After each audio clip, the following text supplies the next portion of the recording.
How would you like to experience the thrill of never being held accountable for your actions? You could crush people like ants without consequence, or tear off their heads or limbs as you please. Believe me, such a life is but one small step away. What point is he trying to make? Freedom? But the freedom to kill? To do evil and get away with it? Why would you offer me that? The creation of a world is the ultimate scientific experiment. I have taken my research to the highest level, where I shall be not just a god, but also a servant to many sacred spirits.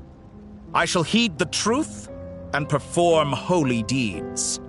A god's laboratory is the perfect playground.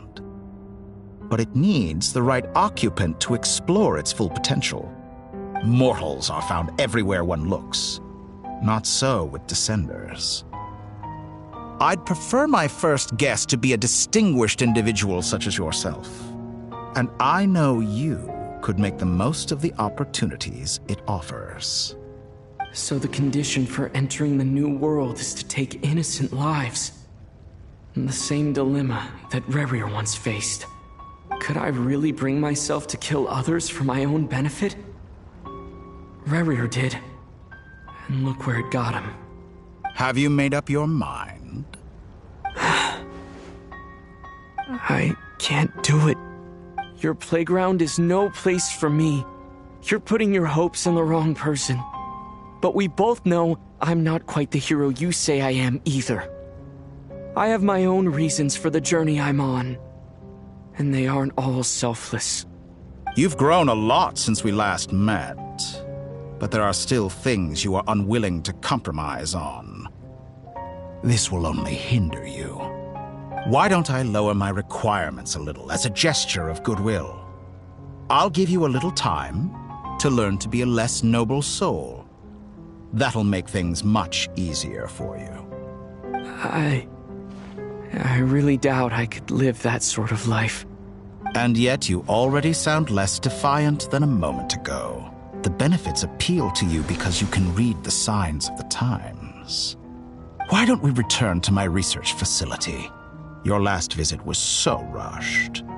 There is much that I have yet to show you.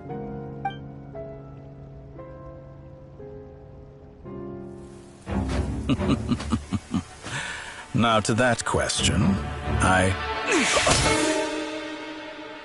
Heroes don't attack from behind. Guess I'm no hero. This is most disappointing.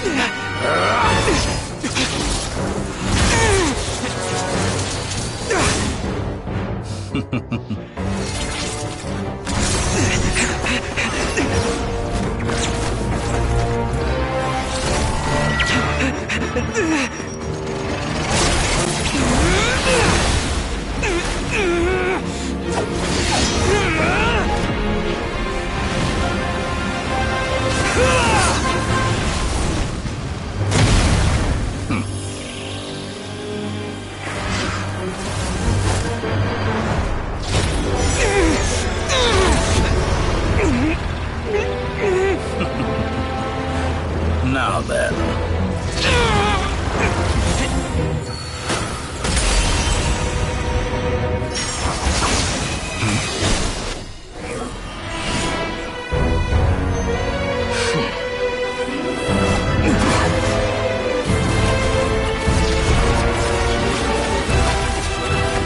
A new face.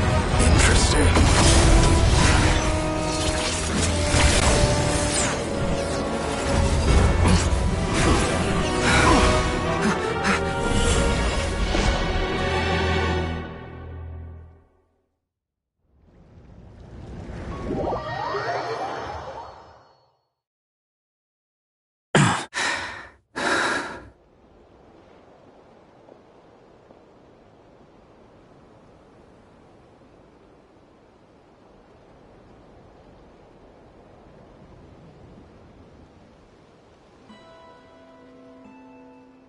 You're still gonna call me Hat Guy after that, huh? I didn't see anyone else in there who needed saving.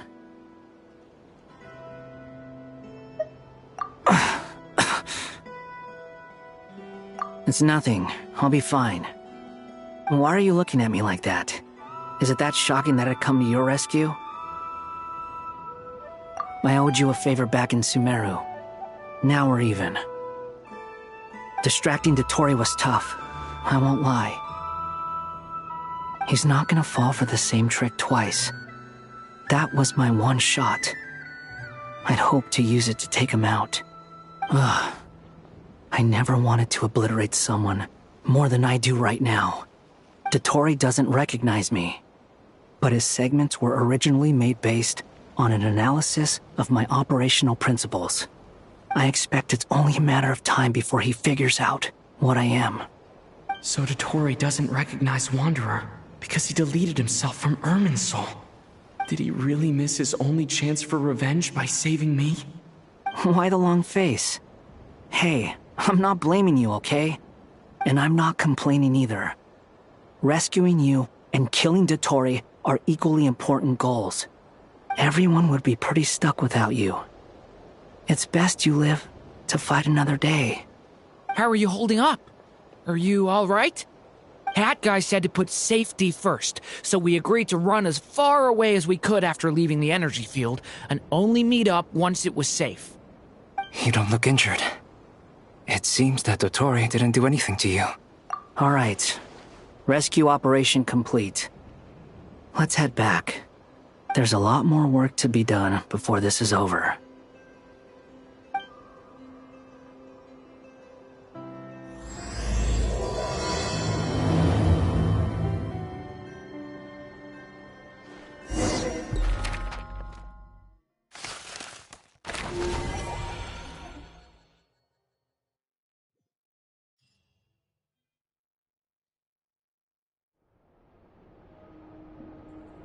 Understood. I will bear the Tsaritsa's decree in mind. I don't see what's so awesome about it, though. Does he really think everyone else is as immature as him? I'm not stooping to Tartaglia's level. I thought you might say that. How's your progress? Quite promising, actually. That alchemist Albedo gave me a few ideas. Remember how I asked you to look up some files for me? That stuff on the Natsitzenkreuz Institute. René de Petrichor and Jakob Ingold. Alain Guillotin despised René's theories and methods, but he never managed to come up with better alternatives either. So I adopted some of René's ideas. I thought Alain was like a father to you. He and René were mortal enemies, were they not? And what would you say if Lenny and his friends one day learned something useful from someone you utterly detested? I would applaud them for it. That would mean that they have surpassed me. For all we know, Alain Guillotin might have thought the same thing. Not that it matters, though. He's dead, and I'm alive. So it's my call to make. Once you die, it doesn't matter how great you were in life. Only the living get to decide what happens next. Hey, come on out. They're back. Huh?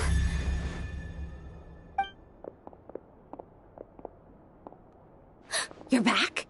And your head's still screwed on? And you still have all your limbs? What does it look like? Way to keep your composure, madam. Excuse you. I am perfectly composed. Glad you're okay.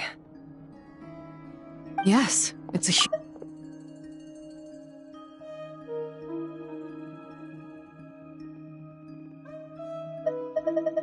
Huh?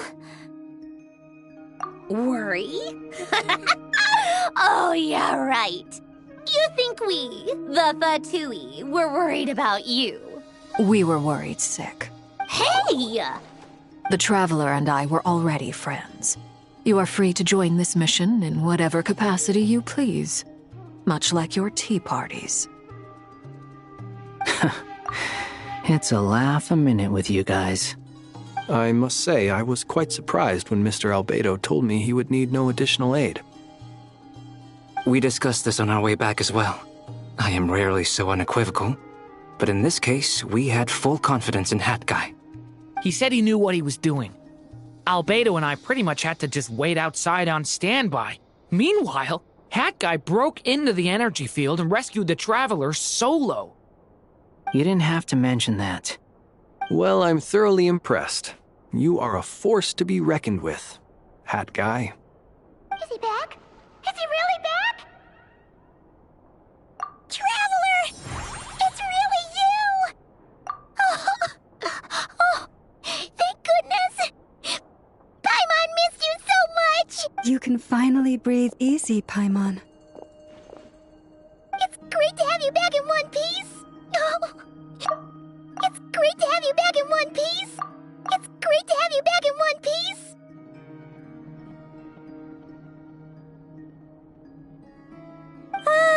Look at them.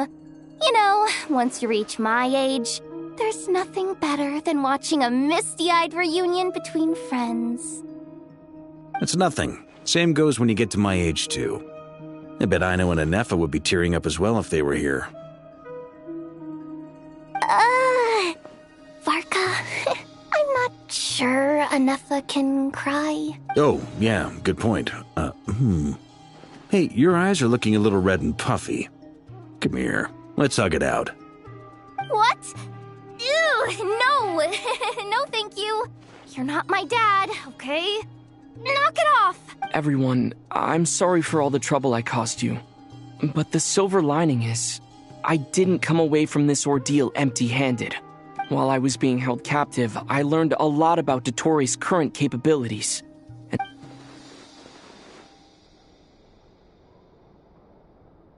The three moon goddesses were even more powerful than we imagined. No wonder Dottore believes himself to be equal to the gods, maybe even superior.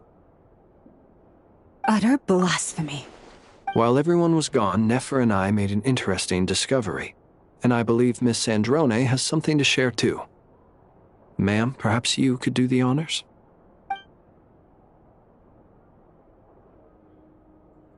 Called it. Getting rid of a pesky troublemaker like her is like trying to clean up after a crumbly cake. It always Our next step is to find a way to bring her back. A place where time flows backwards, with no destination in sight. Surely it must have been created for a specific purpose. But I fear the answers are buried deep into Vat's history, held by great powers beyond our reach. It sounds like she's on a specific path through time, just traveling in the opposite direction to us. The question is, where does that path lead? Or will it keep going to infinity? We considered that question as well. Strictly speaking, time is not infinite. Indeed not. Every road has an end. Nicole! You sure loved quietly sneaking in mid-conversation. I do, in fact. It's something I've always done at our mages' tea parties. Quiet, mysterious, and persuasive. You wonder what lies at the end of her road.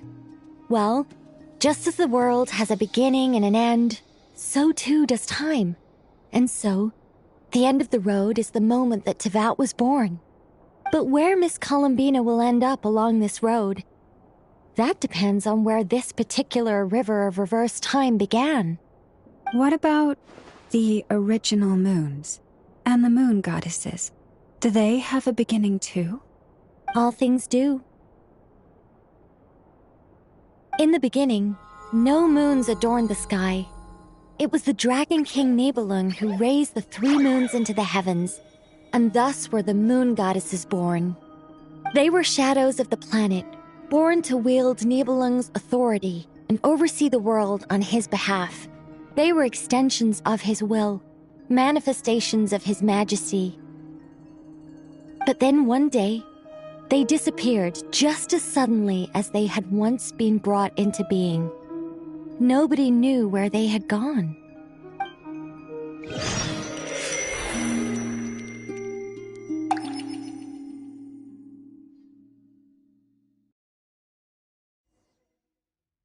Like I thought, no more paths back to reality have emerged since. But how can I be sure that I'm going the right way without scenes from reality to keep me on track? I can't even be sure of how long I've been walking for. The further I travel, the less stable this space becomes. There are even moments where I can sense something that feels like abyssal energy. They can just materialize out of thin air. I have to keep my wits about me.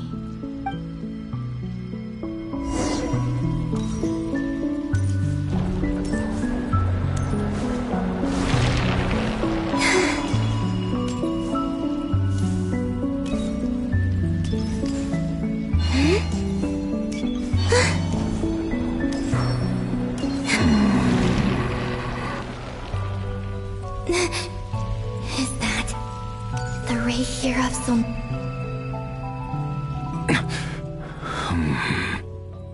You are the moon goddess. But how? Please, there's no need. I'm not interested in fighting anymore. I find that a little difficult to believe. Yeah. Honestly, so do I. The way you used my own power against me was... It was a brilliant strategy. And then, in the final moment before I was thrown into this space, I got to see an old friend. Mr. Dainsleif. Right. It was so long ago now. But we were friends once. And when I first got here, I was filled with hatred, remorse, and rage.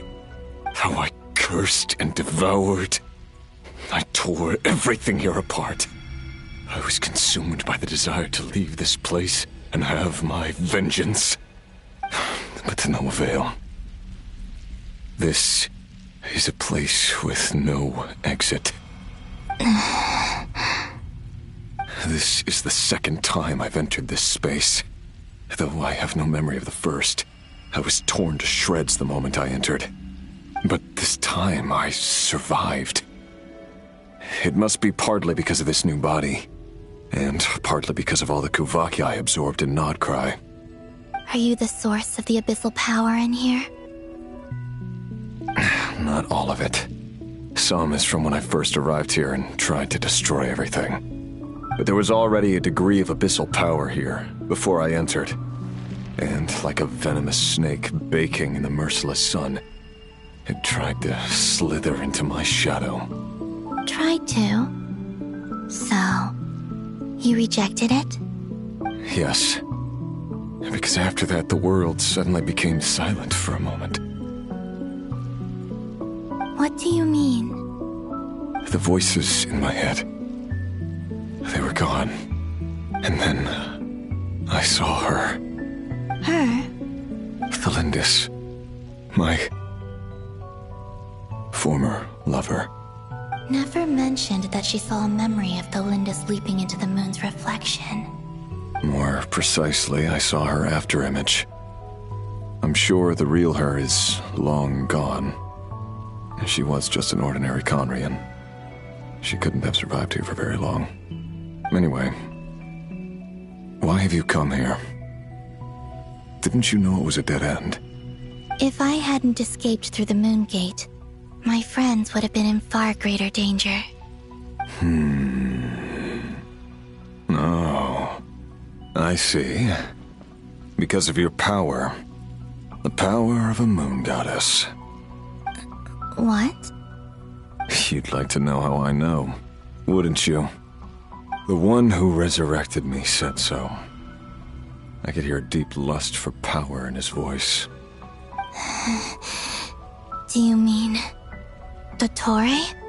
Dottore. So that's what he's called. He'd been collecting fragments of my body for a long time, all so that he could resurrect me at the moment of his choosing. I had no interest in his research. But being as corroded by the abyss as I was, we were aligned as far as hunting the moons and recovering my strength were concerned. So that's why the Wild Hunt suddenly became so active in Nodcry. When I left the Fatui in my weakened state, Dottore must have felt that his time had come. Moon Goddess, could I ask a favor of you? What? I know this is a lot to ask, especially from someone who tried to kill you. If you refuse, I won't fight it. But this is the only thing I desire now. Nothing else matters.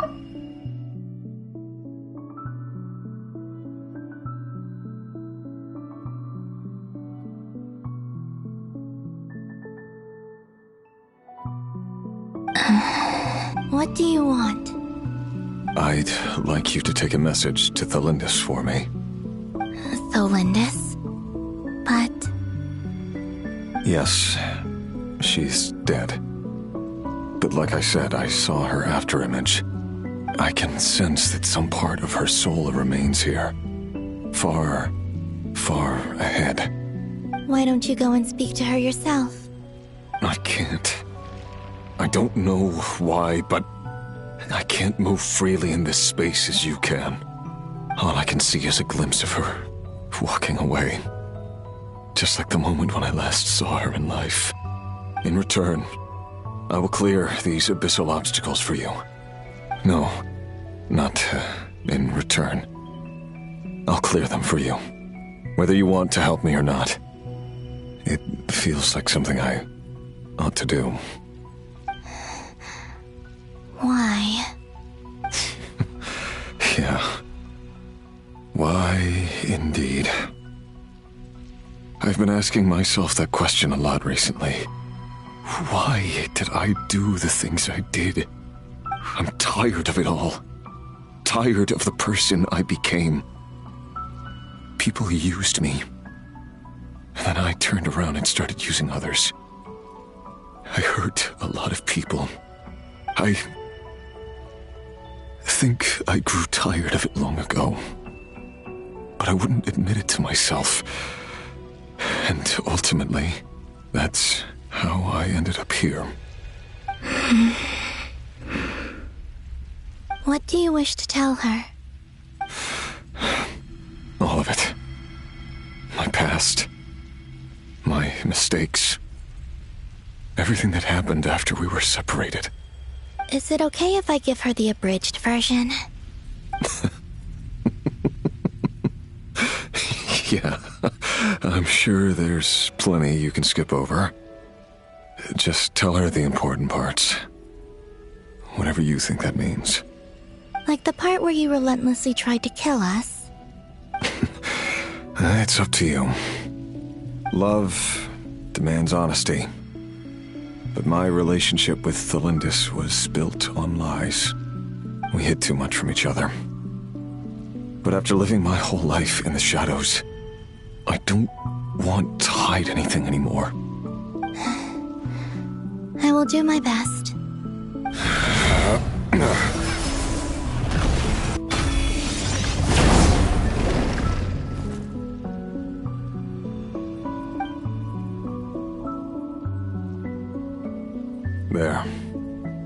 The Abyss will no longer stand in your way. Even though Mr. Dainsleif felt he had to fight you, I think he still regarded you as a friend. Dane? He said that you betrayed him, but he also felt great remorse at never having understood what you were truly going through. Why tell me this? Because if he'd known that someone could take a message to you, I believe that's what he would have said. Thank you. It means a lot. I know this will sound strange coming from me, but don't die, Moon Goddess. I can tell that you're determined to get out of here.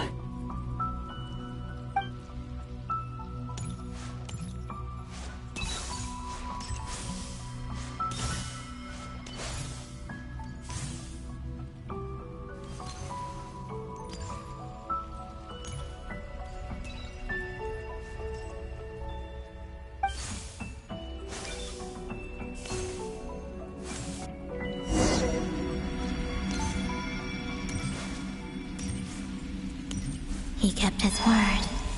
The Abyss is no longer obstructing my path.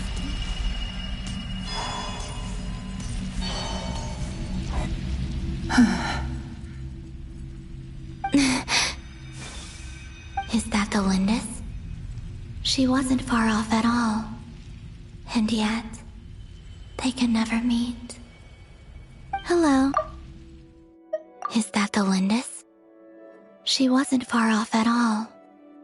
And yet, they can never meet. Hello, Miss... Who are you? How do you know my name? I've never seen anyone else here before. You can call me Columbina. I promised Rerir that I'd bring a message to you. Rerir? My Rerir? Is he well? He's doing better than he was. Better than he was, huh? Sounds like he's had a pretty rough time. Others have had a rough time on his account too. In many cases, their time ran out because of him. And I'm not just talking about the children of the Crimson Moon. So, things got worse before they got better. Could you tell me what happened, Miss Columbina? Are you sure you wish to know? Yes. This is my opportunity to learn the truth. No matter how hard it is to hear, I have to know. I admire your courage. However, time is short. I cannot stay here for long.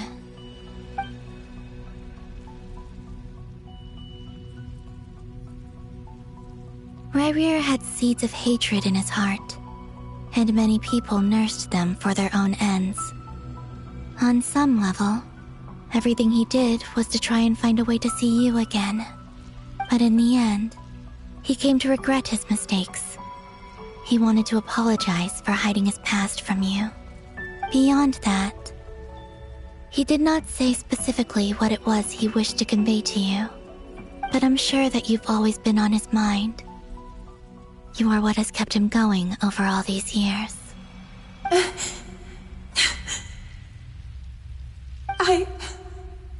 I'm sorry, Miss Columbina. This is so upsetting. I'm not sure how to put my feelings into words. It's all right. I understand. Well, that's everything from me. So, I guess I'll be... Wait. One moment. Time flows backwards here. The road ahead only leads further and further into the past. I know. I intend to reach the end of that road. Without a moon marrow, without the 3 moons' power, you won't make it far. Wait, unless... Are you one of the moon goddesses? You could say that. I see. I often think to myself, if life is like a train ride, why haven't I reached the terminus? Where am I even going? And it's not just me, it's this whole place. Wherever it is, it seems like it's existed forever. It's such a mystery. Where is it going? I must seem so ridiculous. I can't answer these basic questions, and yet I jumped right in here without hesitating, only to be torn apart the moment I entered by powerful energy currents. Only my soul remains now. Thinking back, I was suddenly overcome with fear and terror in that moment. Perhaps I too became bewitched by the abyss. I may have been the leverage it needed to control Rayrir. I used to be a researcher at the Universitas Magistrorum in Conria, researching the iridescent moon's marrow. Eventually, I came to the conclusion that time in here flows in reverse. Rayrir was one of the Venster King's retainers. With me, he was in an impossible position. It plagued him constantly. I wanted to help him escape his lot in life. I wanted him to be happy.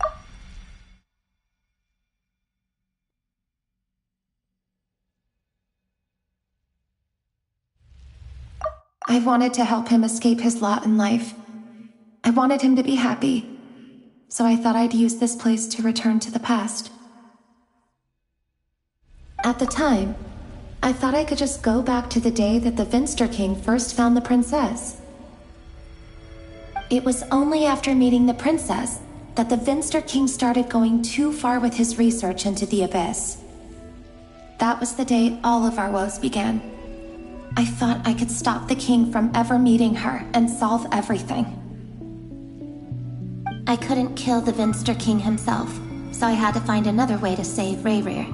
That's why I wanted to go back, to kill the person who had brought new possibilities to our realm. I'm sure it was a futile endeavor, but the abyss probably enhances the basest human desires. So I naively hoped I could change everything. But I was simply too weak, like a speck of dust against the whole universe. Look at me. I didn't even survive the journey here. Not physically, at least. I know I'm never getting out of here, but you're different. You can make it, and I want to help you. I owe you that much. How do you plan to help me? Have you noticed the golden energy that exists here? Based on my past research and my observations since coming here, I believe they carry you forward faster. I can share what I've learned and help you understand the pattern in which this energy appears.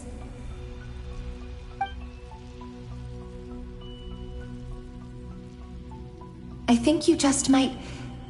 Now, I know you will be able to change the past. Also, I've been speculating about where this phase ends. The documentation was scant, but from what I know of the legends about the moons, the oldest ones seem to begin with Nibelung, king of dragonkind. I have no way of verifying any of it by this point, but if it's true, you might be able to reach that era if you keep walking. Understood. Thank you, Miss Thelindis. I'm the one who should be thanking you. If you hadn't entered this realm of everlasting death, what use would my deductions be? Thanks to you, they have some meaning. About Rayrir, I'm so sorry. For everything. It wasn't your fault. That's not true. Because we both feared bringing trouble upon each other, neither of us ever told the truth. and that dishonesty sealed our fates. But enough about that. I wish you a safe journey, Miss Columbina.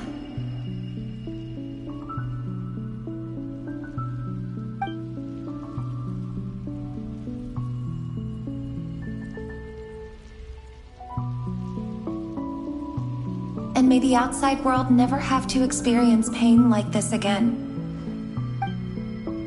Rerir, you're there, aren't you? I cannot see you, because you exist in the future. I expect we'll be trapped in this prison of space-time for all eternity. But please, gaze upon the past, and then sit for a while. Let's find a place to sit down together, just like we did when we first met.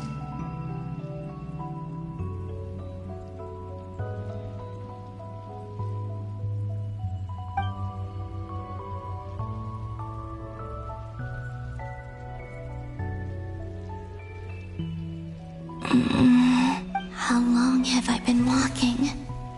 How much further till I reach the end? Is there even an end to be found? Everything's getting blurry. Huh? Are you all right, little sister? Have you come?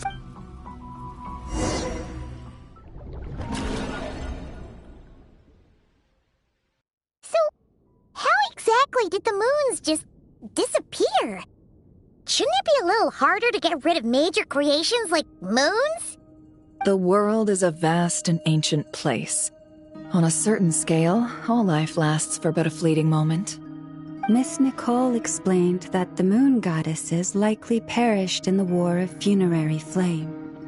The moons themselves were also destroyed at that time, save for the Frost Moon, from which a new moon goddess was later born.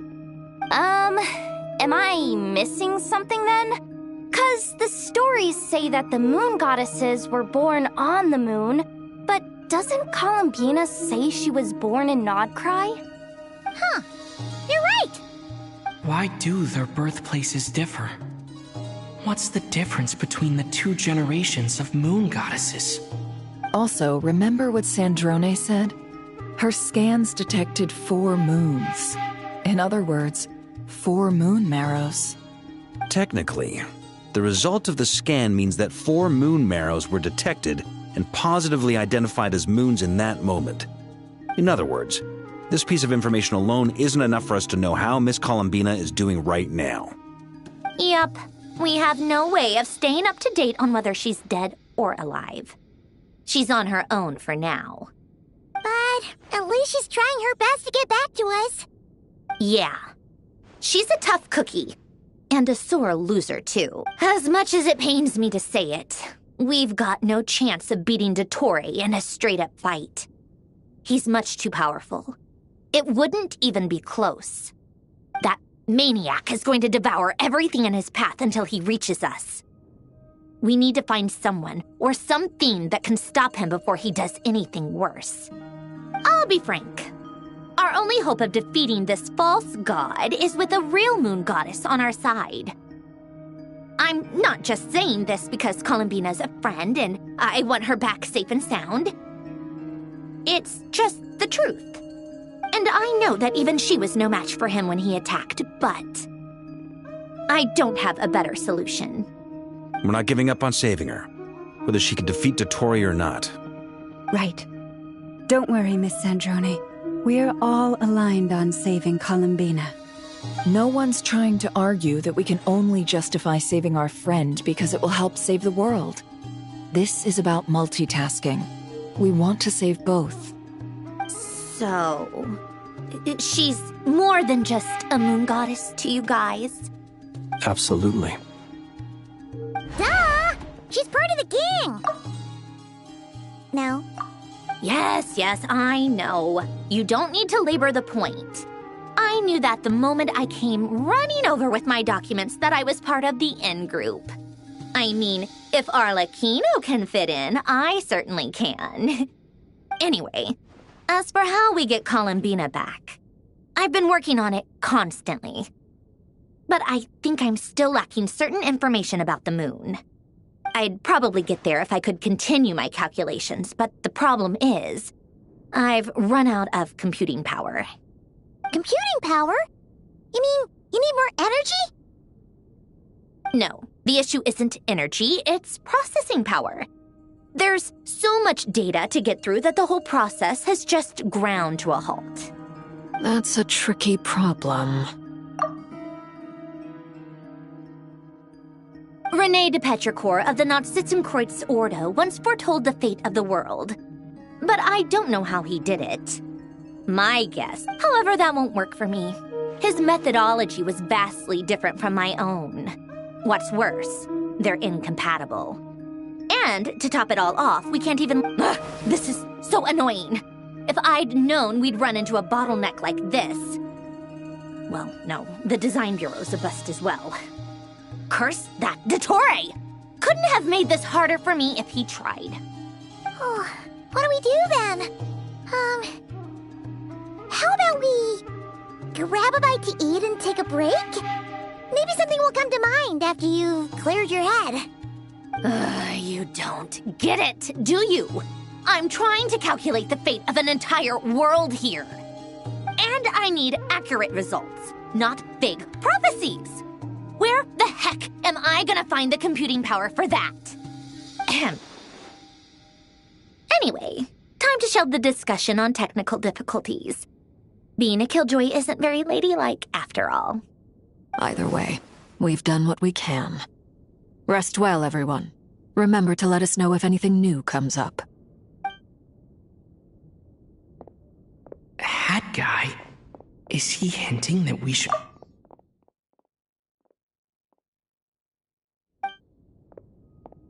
Let's go somewhere a little more private.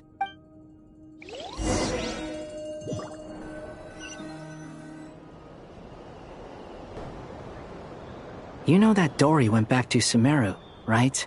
Yeah, she mentioned she was planning to head back. Things aren't looking good for Nodcry. She's gone to spread the word so that Sumeru has a chance to prepare for the worst. From what I know of Dottore, there are two possible reasons why he hasn't made a move yet. One is that he's still working through some kinks in his new powers. The other is, he wants to see how we're going to react. He'll easily devour everything eventually, so I guess he's in no rush to make it happen. The first false god he made was me. Now it's his turn. Even though my records were erased from Irminsul, Dottore's ideas haven't changed one bit. He once told me that becoming a god was like turning yourself into a hungry wolf or giant serpent to devour the moon. Clearly, he began studying the moon goddess's powers long before he even tried making a god. He's always wanted to get his greedy hands on divine authority one way or another. And in the end, he devoured the moon where I failed. In the desert of Sumeru, there is a chessboard built by King Deshret, also known as Al-Ahmar. I don't know if it was a real game, or if he was just trying to challenge his servants and citizens in some way. But creating games and setting rules, gods do that as a matter of course. That's the kind of power Dottore craves. Now he has the Trilunar Authority. His power is leagues beyond the common people. I don't think there's any point in other nations rushing to the front line. They're better off focusing on defense and hoping they can fend off any threats that spill out from Nodcry. Either way, Dory will inform Lesser Lord Kusanali, and she will contact the other gods in turn. The Seven will have some recourse available. If nothing else, their protection should keep the rest of the world from descending into chaos as quickly as Nodcry has. So on the bright side, even if Nodcry is doomed, your friends in other nations won't be in any immediate peril. That's good to know. But I'm not ready to give up on Nodcry yet. There's a word for people who refuse to let anything go. It's called being greedy. Maybe it sounds greedy to you. and probably naive too. But whatever you call it, that's what gives me the determination to keep fighting. Battles are fleeting, but the will to fight is a long-term commitment. Give up for even a moment, and your resolve will shatter. Why do you always feel the need to do the right thing? No one is born to be a savior. I mean, who's gonna criticize you if you fail or give up?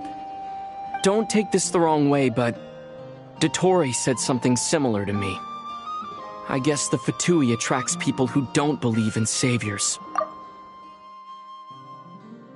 Not necessarily. It's less about belief for me. I just want to know how determined you really are. After all, I don't owe anything to anyone else here. Only you. You look kinda worried. If your arch-nemesis was about to achieve their ultimate goal, I think you might feel a little worried too. That's true. Dottore is about to become an omniscient, omnipotent deity. That's gotta be a bitter pill to swallow. Still, you're calmer than I expected. Obviously. I have to admit that my past self was a reckless fool who misunderstood not only the point of revenge, but how to achieve it. And as much as I want my vengeance, I know I'm not gonna get it by acting alone. If the world's taught me anything, it's to think before I act. Too bad it never taught me any other virtues, though. So, I am going to destroy Dottore, no matter what it takes. So, what's your plan? I'll get to that. First, tell me, what do you think of Sandrone? Just like Paimon said, she's a friend, part of the gang. How much do you trust her? This is a serious question. Think carefully before you answer. Although she's with the Fatui, she has her own values, and she's helped us a lot. If nothing else, she's clearly going the extra mile for Columbina. I see no reason not to trust her. If you say so. In that case, the three of us need to talk. I have some thoughts about her computing problem.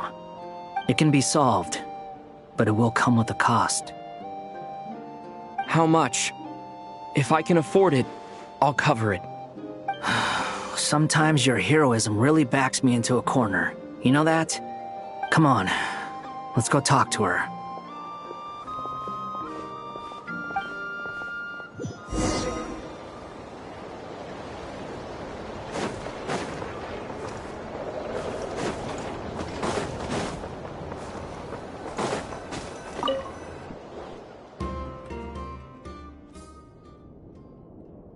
Miss Androne, Traveler.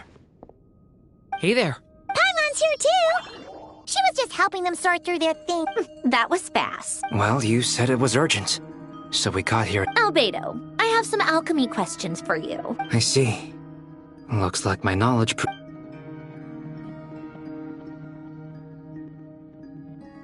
If I might ask, what is the end goal for the modified formula you'll be using?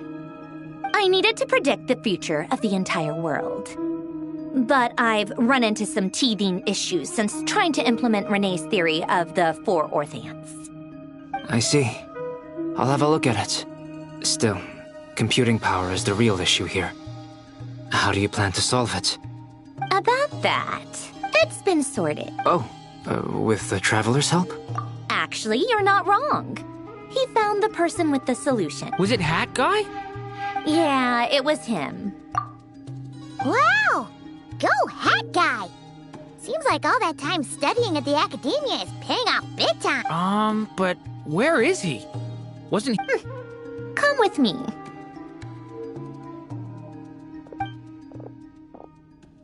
Hat Guy? Hat Guy! Can you hear? No response. Hat Guy mentioned that he was a puppet. It seems that his functions are currently shut down. I presume this has something to do with the solution to your computing problem. That's right. He and the Traveler came to see me. Wait, what? You have a solution? Would you calm down? Why do you always react so hysterically to everything? Excuse me? How would you know? You shouldn't be so quick to judge complete strangers. It's very bad manners. Oh, please. It doesn't take that long to figure out that you have a temper. Where does a mere student get that kind of confidence? I've actually published more papers than you. Not that status counts for much. Even Paimon's applied for academia admission. Huh? Are you serious? See? This is why I can't be bothered to explain myself. Okay, fine. I'll hear you out. So, tell me. This world itself is constantly processing all kinds of information. If it's the world's future you're trying to calculate, you need a processing device that's designed to cope with that volume. Easier said than done. Only Irminsul can handle that kind of... Wait, is that what you're suggesting? But surely we can't just... plug my formula directly into the ley lines. You should be able to tell that I'm not human, right? Yeah, I noticed. The technology, though, seems pretty ancient. Very different from Fontaine's. It's a completely different system. Conrian, to be precise. I'm what they would have called a puppet. Puppets need an energy source and processing power. The artisans who built them sought out the materials most suited for that purpose. You? The Traveler and I have talked it over. He's willing to vouch for you. So, I'll allow you to borrow my core for your calculations. It was built using wood from a silver-white tree, which makes it a small part of Irminsul. Conrian technology and Irminsul wood. Who in the world could have built you? Are you sure about this? A puppet without its core will cease functioning completely. And if it's left in that state for too long, it might not recover. You could die if you do this. You do realize that, don't you? I can put two and two together, yes. No need to rub it in. I won't lie to you. This has never been done before. I cannot guarantee your safety. Doesn't matter. I'm prepared for the worst. Did you two actually talk this through? Is he... Are we really considering this? Yes, we discussed it. The bottom line is, he trusts me, and I trust you. Let's give it a shot, shall we? Honestly, I have no clue where this kid even came from. But for whatever reason, he lent me his core to use in my formula. I'm very close to finishing my calculations now, and the core is currently in use. So I'm sorry, but I can only show you a sketch right now. This is what the core looks like. A silver-white branch. It certainly matches the legends told about Irminsul. Is Hat Guy gonna be okay? He's not gonna die, right? Right? In theory, he should be fine. As long as we put his core back in time. Beyond that, all I can say is that I'll try my best to avoid risk and make sure the core doesn't sustain any damage. I think I know why you called us here now. Someone needs to watch over his body and make sure it's protected until the process completes. Correct. He said that the only ones he trusts here are you two, and the Traveler. And the Traveler will have other work to do. He will have our undivided attention.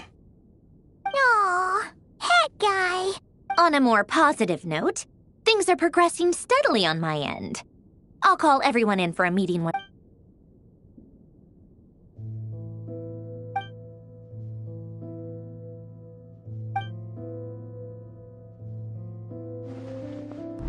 The worst-case scenario with the core removal is either a system reset or a total loss of function.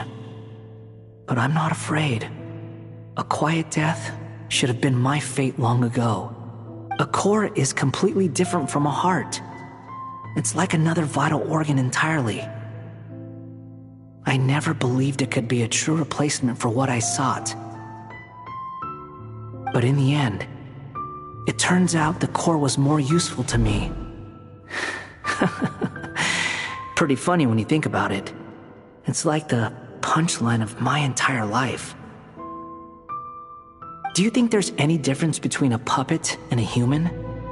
If not, then this would just be another samsara. I have already experienced both a past life and a next life. Part of me wonders whether I'm only capable of making this decision because I've become a real human. What's with that expression? Isn't this a good thing? Sandrone will succeed, won't she? She has to. She will. We all have to persevere until this is over. That's right. And I'll protect you all until a moment of victory arrives.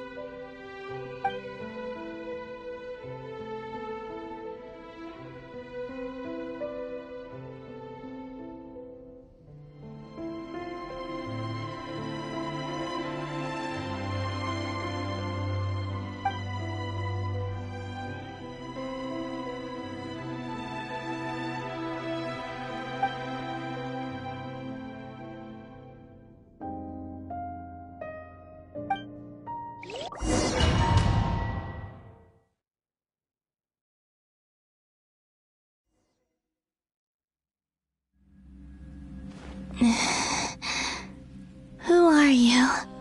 Call me Sonnet. You have the same power as Canon. Sonnet. So, you're the goddess of the iridescent moon? Oh, goodness! You recognize me? Well then, what's your name? Columbina. Columbina Hyposelenia. Hyposelenia? What a lovely name. Did you choose it yourself? It was a joint effort between me and my friends. Friends? You mean your friends in the heavens? Huh? Oh, sorry. You must be exhausted. Do you mean the other two moon goddesses? Wow, you sure know a lot. Hey, does that mean that our story goes on into the future? Oh, I guess that wasn't the best question to ask. It's alright. You could say we were too prepared. I can't even remember how long my sisters and I have been here by this point. When did you get here? How long has it been? I can't say for sure, but it feels like it's been forever. I see. Are you feeling alright? You look a little unwell.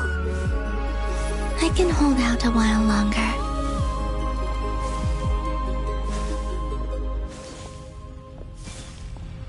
We don't have far to go. The place where my sisters and I are based is just up ahead. Don't worry, they're both really nice. I'll introduce you.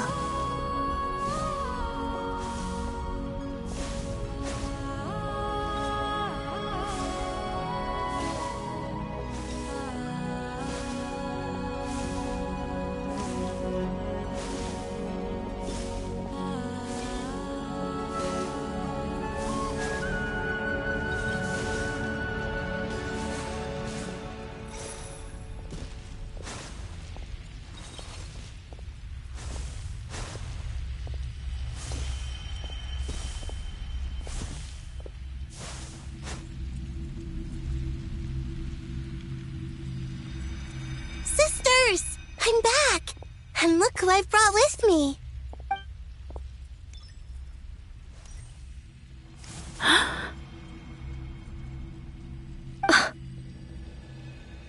It's our lovely little sister, born in the far future. The pleasure is all mine. Allow me to introduce you to Columbina Hyposelenia. This is Arya, the goddess of the eternal moon. And this is Canon, goddess of the frost moon. Canon, don't you think Hyposelenia's power is similar to yours? Hello, Columbina. I apologize for our startled reaction just now. It's fine. You seem shy. Don't worry, Columbina Hyposelenia. Could you tell me where here is? Please. This is where Tevat's original ruler, the Dragon King Nibelung, imprisoned the moon goddesses. What? You're scaring. No, I'm pleased.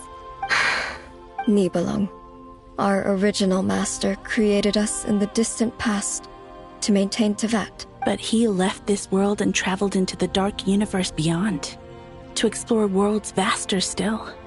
Day and night, we fulfilled our duty in the heavens, until the day that the first Descender arrived. The great ruler of the firmament. The heavenly principles. Is that what later generations call them? I see. But we did not reject them at first, nor did they seem to harbor ill intent towards this world. We coexisted in peace. They were like a guest in our home. Slowly, however, we came to realize that our guest had a growing desire to change and dominate the world. And you didn't stop it? No. There was an order to the rules they set up that Nibelung never taught us. We wanted to know if this order would bode good or ill for Tevat. All right. Canon and I wanted to know. Sonnet was against it from the outset. Later, we discovered that this great ruler of the firmament bore an almost paranoid hostility toward the desire of certain life forms to seek power. Or they would even cast down celestial nails as manifestations of their power, to punish the civilizations of the world below. Only this was far beyond mere punishment. Right. Their rules brought order, but the price people paid for merely testing the limits of those rules was far too great. I did everything in my power to help the punished escape catastrophe, but still, too many lives were lost. The ancestors of the Frost Moon Scions were some of the ones you helped. But just when we had decided to take countermeasures, the Dragon King, Nibelung, returned. And so began the War of Funerary Flame.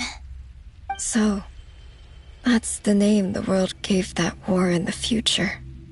Well, who won in the end? As far as I know, the Heavenly Principles won, although it came at a great cost. They remained in Tevat, where they continue to rule to this day. And the world's original master, the Dragon King Nibelung, was destroyed. And what of the moons? Are there still 3 moons in Tevat's skies? You can tell us the truth, Columbina. We know we are but remnants of a bygone age. We are prepared for the answer. Only the frost moon remains.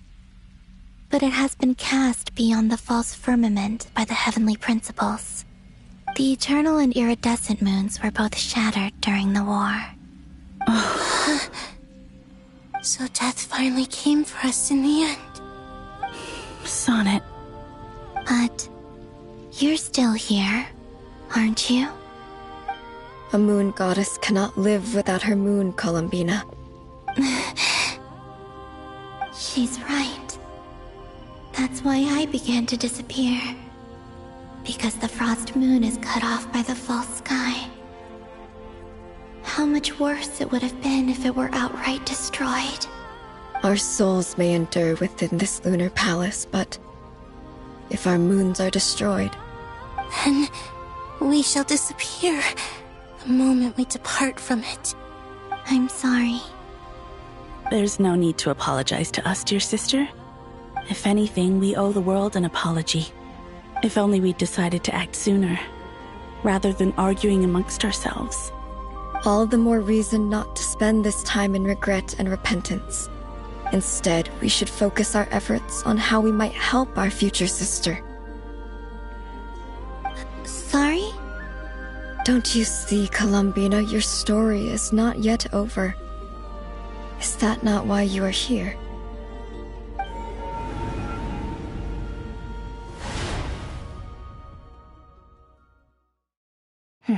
It's done. Initiate numerological array. Continue running primary process. Calculate the world's fate through extrapolation. And identify nodes of potential change. Secondary process, scan for moons. Still 4. The number of moon marrows hasn't changed. Wait, let me think. Is it possible that there's something I've been misunderstanding about the moons all along? Variables. Variables in the world. I know where potential variables within the world come from. So what about the moons? Are there any variables there? Like their life or death, for instance. What if being alive or dead makes no difference to a moon? But that's so strange. Even immortal gods can die. Why would the moons alone be? Wait! I've got it! If alive or dead is considered a variable, we might have had this wrong the whole time. No one ever said that a moon marrow equals a living moon. We just made that assumption ourselves. Initiate secondary process. Scan again. This time filtering out interfering perimeter, moon marrow. I don't care if they're natural or artificial. Get them out of my search results! Why? It says 3 moons still exist in Teyvat, even after excluding the moon marrows. But we know for a fact that 2 of them are dead. Redo the scan. Narrow the results to living moons and real moons. No, scrap that. Narrow it down to moons that have lunar authority and remain alive. Why? What is this, Columbina? Has the world lied to us? Or are you the one pulling the wool over our eyes?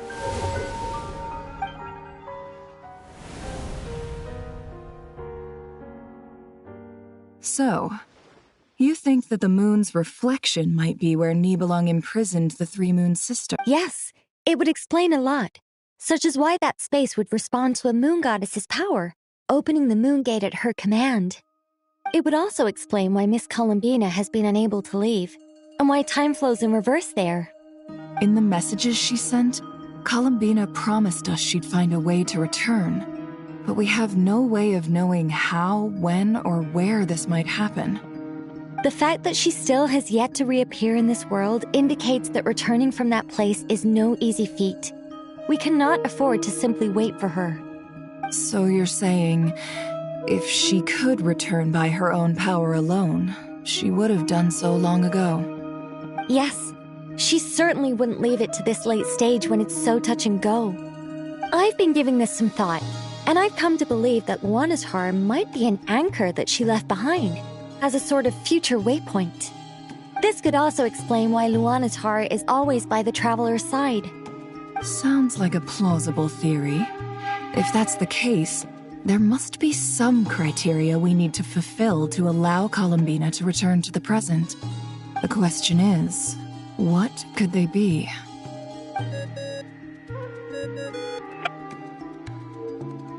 Hello? Listen up! This is extremely important!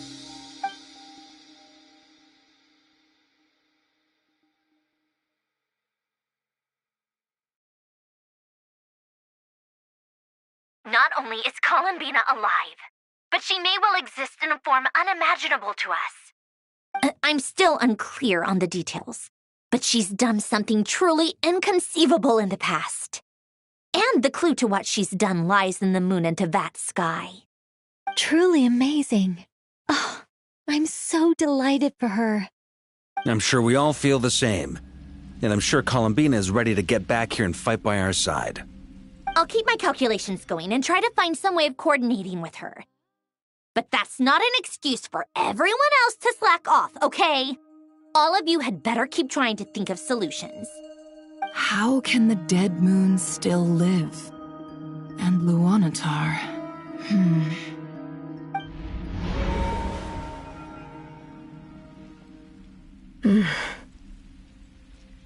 It's hard to believe that's what will happen in the distant future. Our authority is linked to the most fundamental rules of Teyvat. I suppose it's no wonder that many would covet that power. I didn't realize that when you said friends, you meant people who live down in Teyvat. That's so lovely. I always wanted to go down there and have some fun. Have you ever tried leaving this prison? Of course. Between us, we've tried everything. But no matter where we go, this space will eventually bring us back here. It's like the center of a whirlpool. Everything ultimately converges here, at the moment when Nibelung imprisoned us. In that case, have you tried using any of those pathways that connect this space to the real world? Sorry? What are those? They're passages through which you can make small-scale changes to reality by using Kuvaki. Or am I the only one who can use those passages? Because part of my soul remains in reality. Kuvaki. What is that? You don't know? It's a unique kind of elemental energy found only in Nodcry, the land from which the moons arose. Oh. Well, it's true that the moons first rose up from the part of Teyvat you say is called Nodcry. But there is no difference in the elemental energy between there and anywhere else. What? Could you show us some of this Kuvaki? Hyposelenia? Maybe if we see it, it'll make more sense. Okay.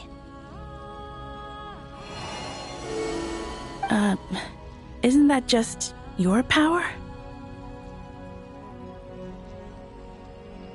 What? But it's everywhere in Nodcry. In the air, in the land. Even the creatures who live there have adapted to its influence. How curious. This Kuvaki certainly did not exist anywhere in the world before we were imprisoned. Let alone influence living creatures. So, how exactly does it affect them anyway? Can they float in the air like us? This is so strange. Why would their reality differ so much from mine? Columbina, you're looking for more than just a way out of here, aren't you? Yes. If I am to help my friends, I will need tri-lunar authority on par with that of our foe. You mean... you'll need our power? This sounds extremely risky. The Three Moons' powers are not mutually compatible. Concentrating them into one goddess will be a very painful process. And if anything goes wrong, it could tear you to pieces. I know. But I'm willing to take that risk. Even so, let's say we successfully transfer our authority to you. How will you take it outside this prison? Nibelung constructed this realm specifically to prevent us from using our powers to interfere in his war. No moon goddess can leave this place alive.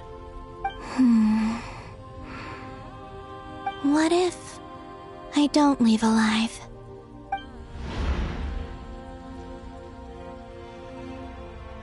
Where do we even start? How are we supposed to figure out what we're meant to do to help Columbina?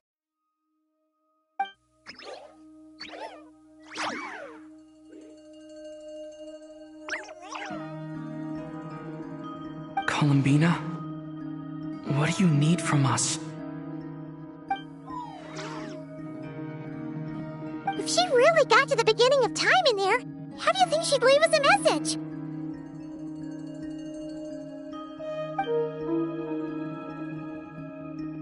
You don't think she'd write it down on a stone tablet somewhere in the hopes that we'd find it, do you? Seems unlikely. Columbina may not talk a lot, but she thinks deeply about issues like this. Let's review what we know. This is the Columbina who fought alongside us against the Rahir of Solnari, and with whom we celebrated Moon Prayer Night. She knows our personalities, our ways of doing things, even our unique strengths and abilities.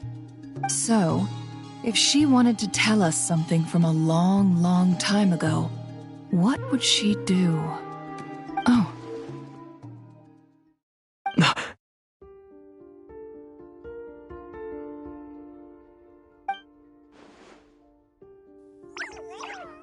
Traveler, you once said that those golden ripples also appeared when Luanatar was born.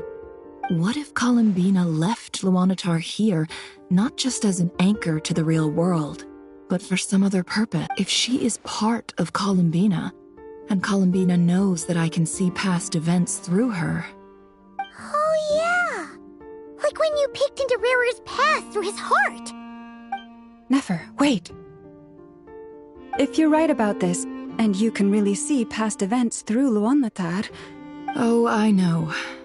Looking at Rarir's past in Conria was already enough of a strain on my eyes. Looking this far back into the past, it'll surely blind me. But it's our only chance. This... Boss. We spoke about this once, a long time ago. Do you remember what I said, Yehoda? The day I lose my sight, the Curatorium of Secrets will be yours to run. But... What's wrong? I'd be overjoyed if I were you. This day's come a lot earlier than either of us expected. I need to know you'll honor our agreement, Yehoda. Promise me. Yes, Boss Neff. I promise. Are you sure you don't want some time to think this through? What is there to think through? I should have gone blind after our battle with Rarir. Frankly, it's almost criminal that I got away with it for this long. Then at least let me take some precautions on your behalf. And if you really do lose your sight, I'll visit your office every day and make sure you're well looked after. Oh, please, anything but that. I was actually ready to go through with this. Are you trying to scare me into backing out? As if I could ever scare you. I'll assume you're just joking to calm your nerves. All right, enough chit-chat. Let's do this.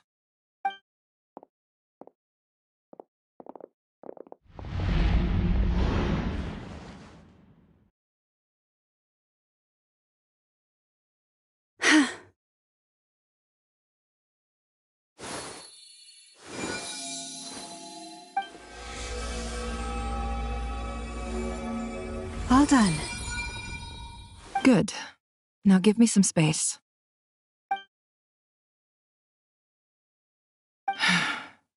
Come on then, little one. Show me what happened in the past.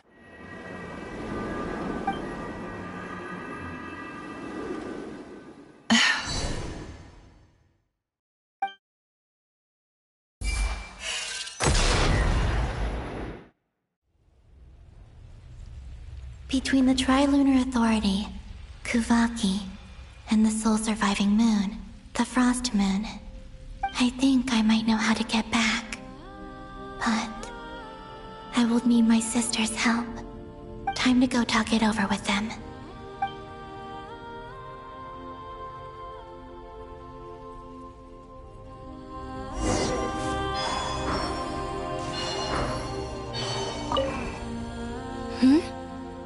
Have you... I hope it's not too dangerous. You really... Come on. Let...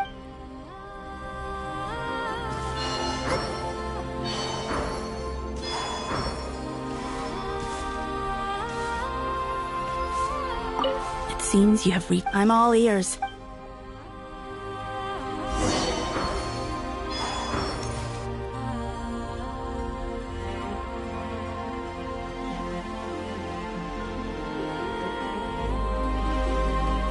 Have you figured it out? Tell us. I intend to die here, in this moment, and then be reborn in the future with the help of my friends. What? What are you saying? And how will you inform these future friends of your plans? You can't exactly leave oracles. Nothing can escape this place.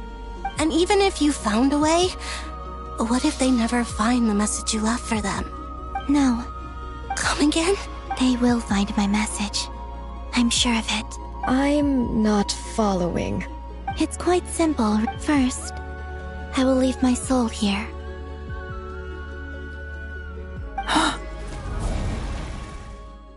I see it. Your soul? You mean your divinity? Yes. I once left a portion of my soul in the future. One so small that this prison barely noticed anything.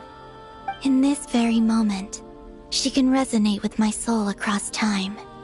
When the time comes, I believe that she can serve as an anchor to pull my soul from here back to the future reality. Just as gravity connects the world to the moon. Exactly. In the future, where I came from, the moon has been cast beyond the false sky, but I can still feel that it is there. In a similar way, I can feel a connection to the soul fragment I left behind even now. My friends can use it to detect my presence. But how do you just leave your soul here? Is that even possible? On my way here, I met an ordinary mortal who entered this place long before I did. Her body is long gone, but her soul remains. And before that, I encountered an old enemy whose entire soul survives here intact, while the power that once corrupted his body has faded away. So, perhaps this space is specifically designed to imprison divinity and authority, but not the physical body. Still, even if your body can escape, would it not just be a lifeless husk without the soul inside? Wait, is that what you meant when you said you wouldn't leave alive? Yes. I shall turn my body into moonlight and pour it over Nodcry. That power shall protect the land and quietly blend into it, awaiting my soul's return in the future. However, I would need your help to do this. Oh, dear sister, you need not be so formal.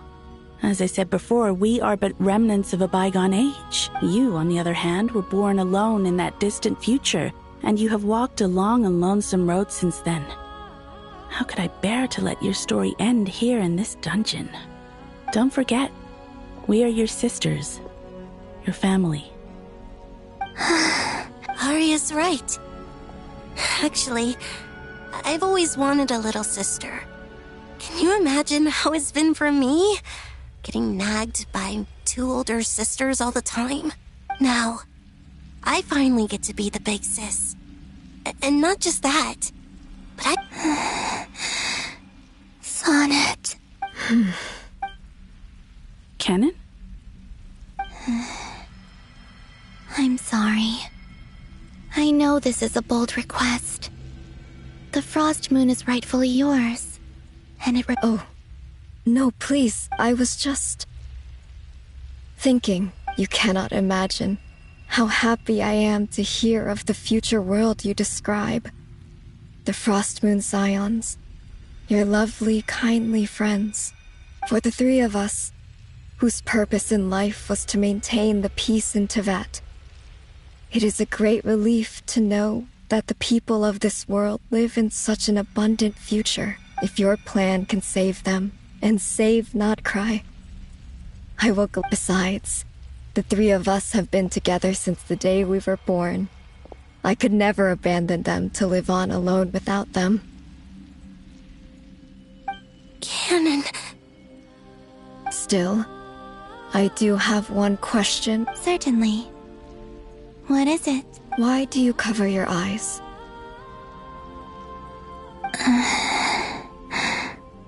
Yeah, I was curious about that too.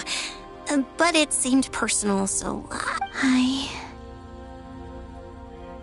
There was a time when I refused to look upon the world. I believed it was full of nothing but lies and falsehoods.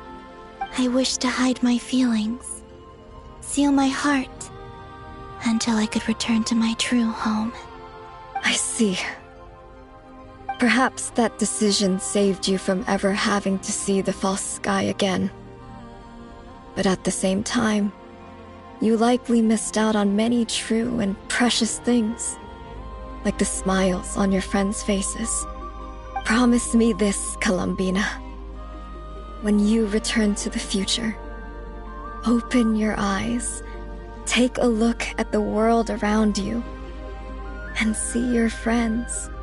I'm sure that you know this already, given that you long to return, but that is your true home. Give me your hand, Columbina. Arya, Sonnet, you too. Okay. All right.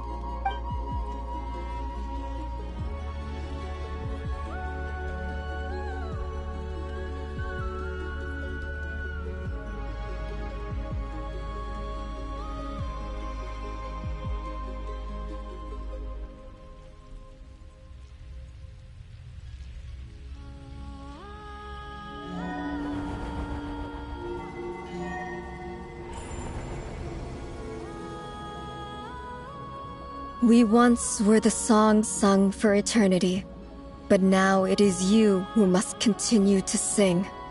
We once were the tides in the great river of time, but now we subside, and you arise. We were the messengers of madness and inspiration, but now the lies have faded, and your truth must endure. We are souls awaiting the sun. You must return to be with those who smile when they see your face.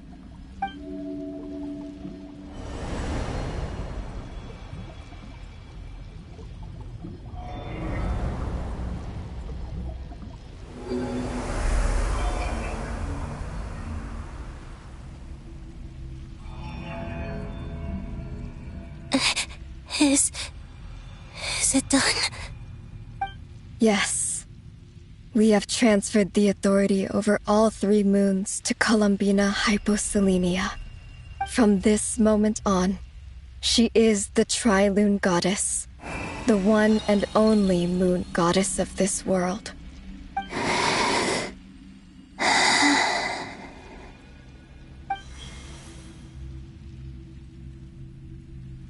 Thank you. Thank you, my sisters. Now go, and do what you believe is right, Columbina Hyposelenia. Be aware that we cannot grant you the power of the 3 moons beyond these prison walls. The conflict that arose over their remains following our disappearance will still take place. I understand. Sisters, oh, my body, it feels... Now that we have given up our power and authority, our bodies are merely mortal shells. This prison is dissolving them as we speak. It's okay, Sonnet. The end must come for every god, just as it does for every human. That's all this is. The final destination of our lives. Canon and I will be by your side the whole way. We have one final request, Columbina.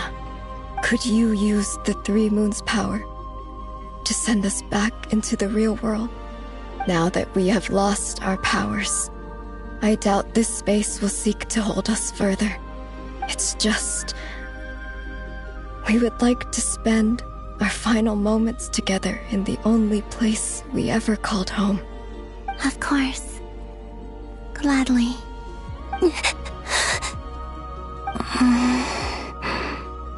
Sonnet.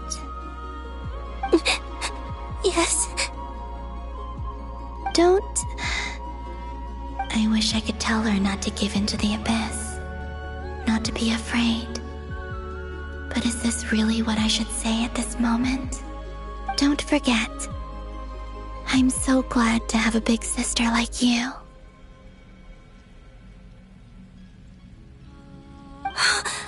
No, I will... Thank you. I'm okay. I'm not afraid. As long as my sisters are with me, I won't be afraid.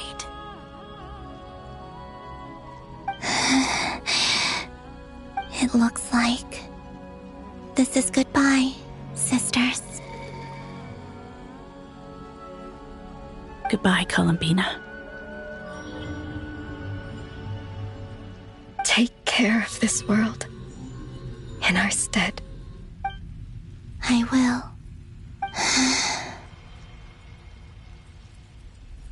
And now, it's time for me to bid farewell to my body, too. May it become the moonlight that keeps Nodcry company through the long years ahead. So this is why Nodcry was not always home to Kuvaki. It only appeared after I poured my body out upon this land, and only this land. Kuvaki responds to me because it is me, my body, answering the call of my soul. And the golden energy I've encountered on my way here was, in fact, that very soul, which I am about to leave here to guide me.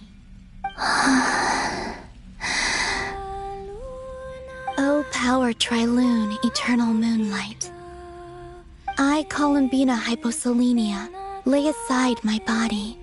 Let it be cast into the dark night to illuminate the future. May it be a companion to all who dwell beneath the moon.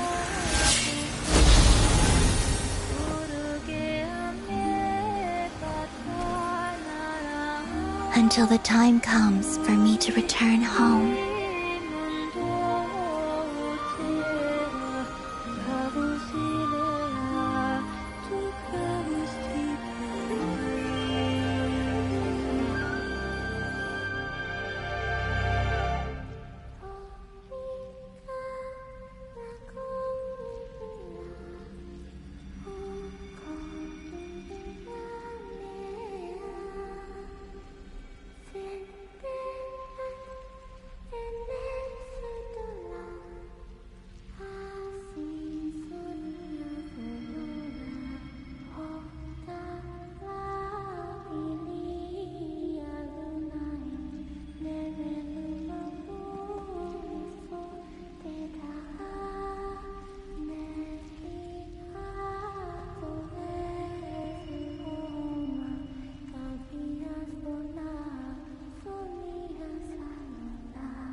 Were we even allowed to see that? Is anyone? Oh, can you still see? How many fingers am I holding up? I see 2 fingers, and a look of sheer terror on your face. Truly astounding, Miss Nefer. Your eyes have glimpsed the very ends of the world, and yet they remain as sharp as ever. Or is the credit for this miracle due to Miss Lauma? It seems that even time itself is no match for your medical skills. Surely you jest, Mr. Flint. I suspect we have Columbina to thank. She must have realized the immense toll that the ritual would take and purposely set aside some of her power in the past to protect Nefer's eyes when this moment arrived. There is always a great price to pay for witnessing the truth, but it seems that this time, Columbina has shouldered that burden on our behalf.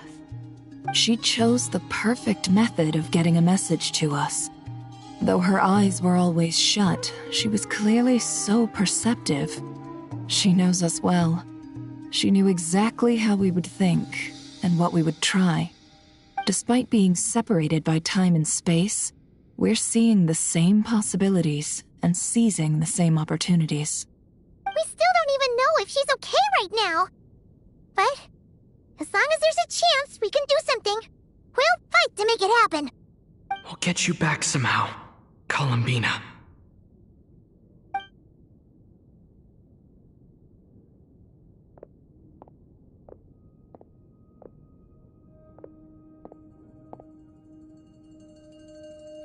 Well, based on the information we now have, let's figure out our next moves.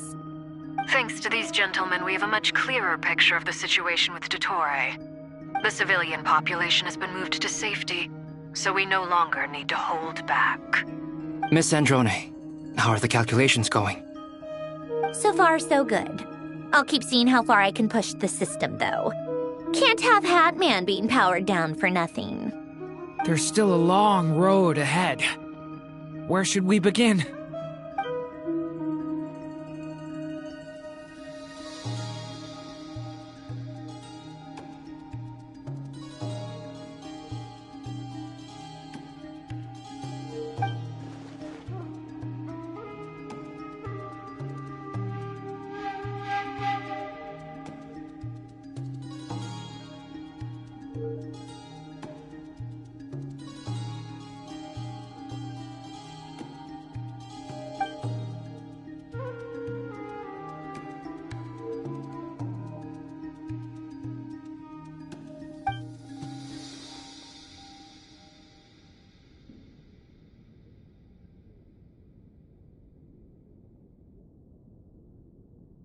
Our plan is clear.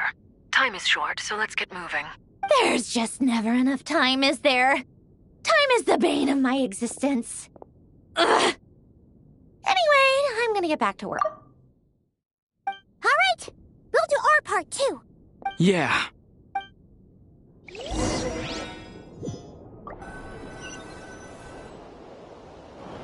Albedo's theory says that elemental energy can dilute the light realm's power.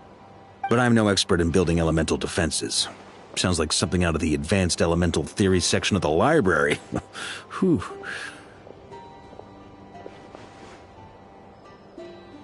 You seem quite troubled.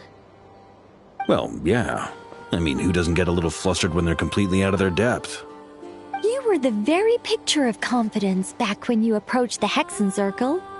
Eh, I could have been faking it through that whole meeting for all you know. Who's to say I'm not just a ball of nerves in a charming and gregarious package? Oh gosh, really? I'm so sorry, I had no idea. Well, you're all the braver for it. Still, I was much more in my comfort zone than I am here. At least in Mondstadt, you can cry for help from a cliff top and actually stand a chance of summoning Barbados himself. Things have never looked bleaker than they do now. If we don't pull this off, Tevat's doomed, isn't it? Oh, you think so? Actually, yes. Yes, it probably is. It's a shame. Don't put too much pressure on yourself.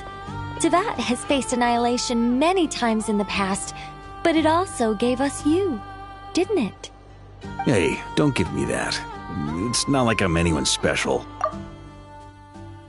I disagree. Every human born in this world is special.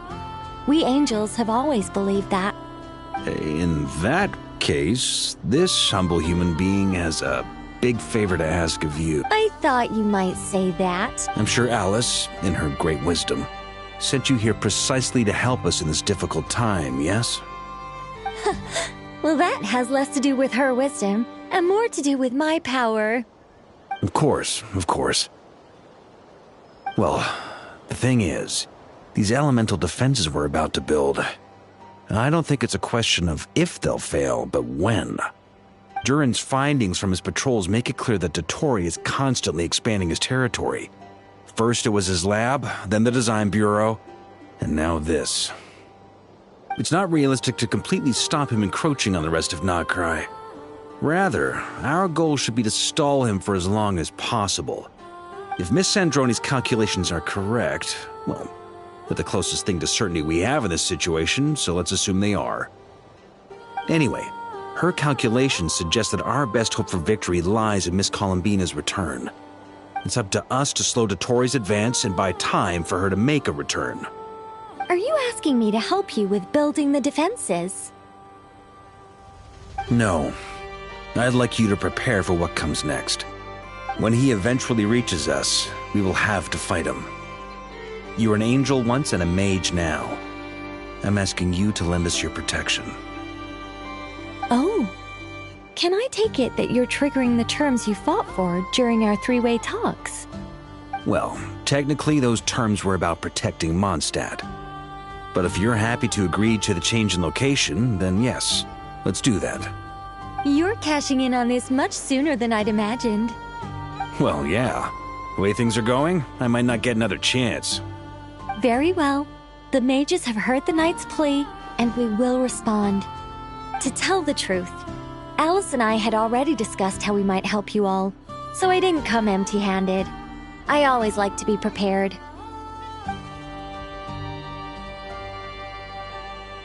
This is... wow. Yeah. This is great. Seriously, thank you.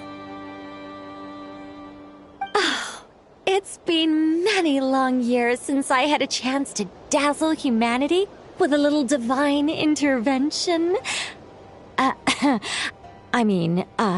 To humbly serve as a reliable and responsible guide. Anyway, Knight of Boreas, please accept this gift in recognition of your great virtue. Go now. May the angel's blessing deliver you safely to your destination.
The wind knows me.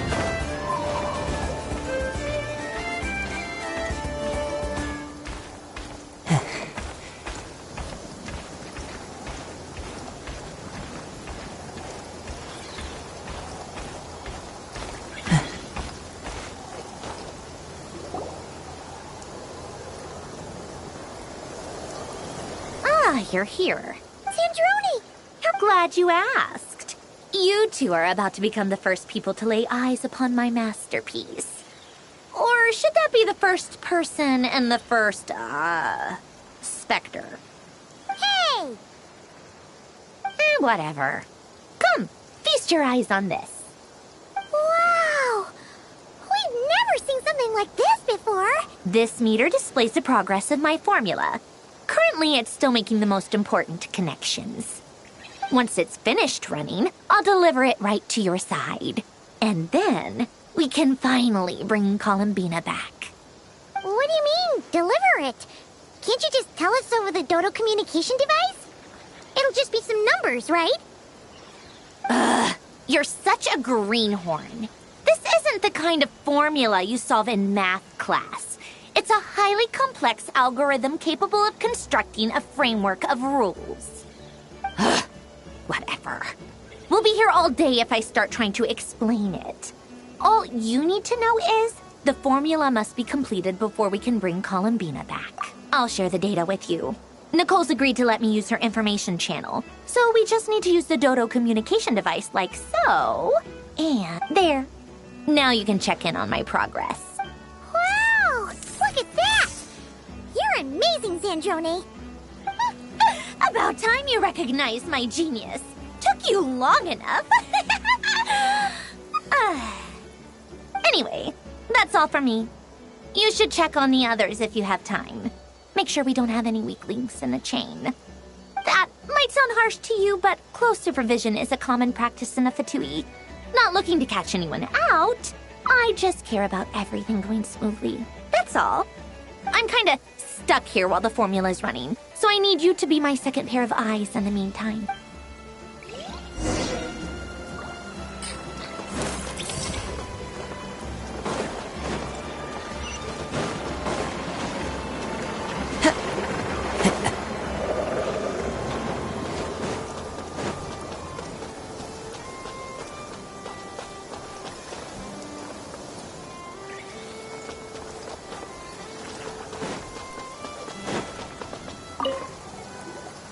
Traveler, Paimon, a pleasure to see you both. Friends! How's everything coming along? Fairly well, if I do say so myself. Personally, I am ready to confront Dottore head-on. Ooh, you sound much more serious than usual. To be honest, I am not usually fond of exercising my full strength. For one thing, it's hardly conducive to maintaining a low profile.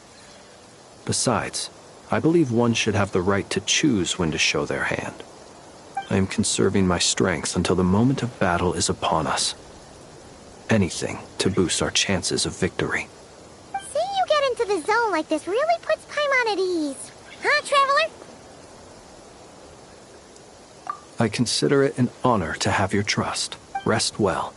I look forward to seeing you both in your element during the battle.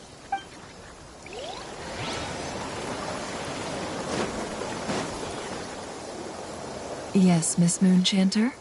What are you staring at? You always address me in the strangest ways. Lady Moonchanter one minute, Miss Moonchanter the next. Yes, and?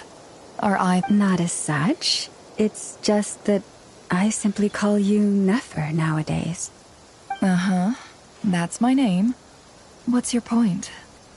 The point is I don't add any honorifics or titles. Meaning what?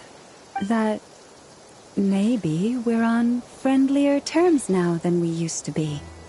Is that how you see it? And I thought I was the one with eye damage. Never! Wilma! Paimon, Traveler. Just swinging by to check in on you. How are things going? Did you manage to get some rest? Don't worry about me. I won't slow us down. And I give my all to ensure our victory. Ah, yes. Allow me to give you two a quick checkup. All done. You're both in good shape. You're welcome. You'll have your work cut out for you in this battle against Dottore, so make sure to get some rest in first. Paimon will keep an eye on him. I'm glad to hear. Sure thing. Time to go.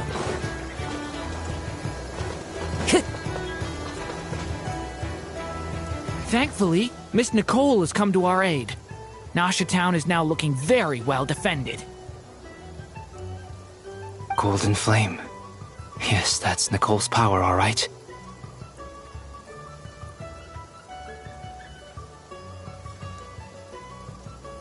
Based on the latest message from Grandmaster Varka, it sounds like they've reached an agreement. The situation should be more stable with her assistance. Everyone will have at least some degree of protection. Albedo! Durin! Hello there, you two. Are you well rested? That's good to hear. As per the plan, Albedo and I will be in charge of Nasha Town. As Dottore's energy field expands, it's creeping ever closer in that direction. But We will do our best to hold our position. We fought side by side many times before, and always with great success. I believe this time will be no different. So don't worry about us. Focus on fighting Dottore.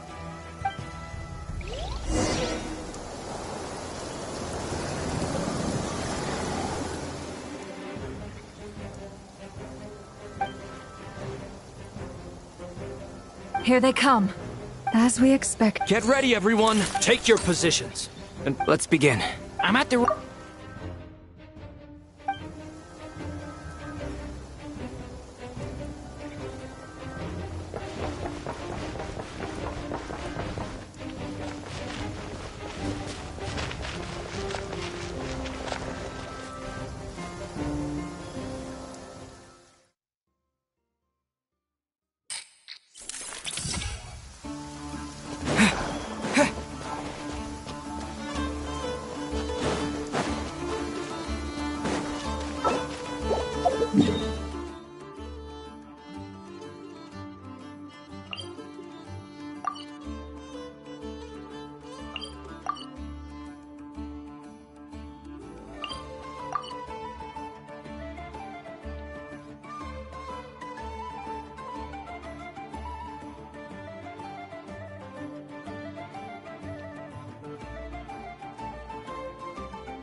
Here they come.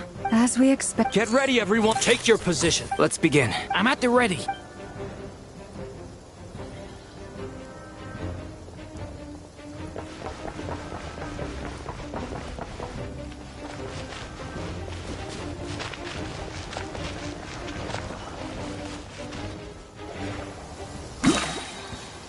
Waste of time. It's your skull.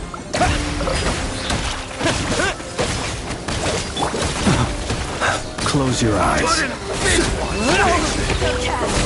Nowhere to hide. Keep your distance.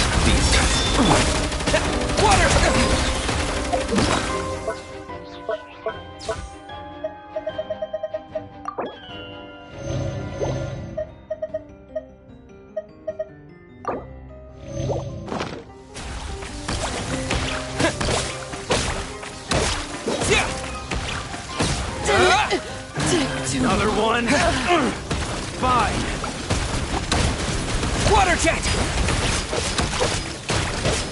You're pretty strong.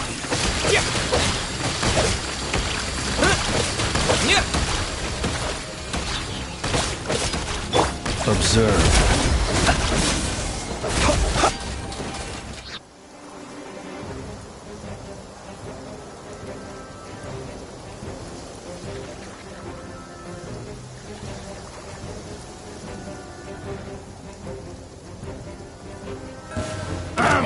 It's your skull! Protect us. No more lies.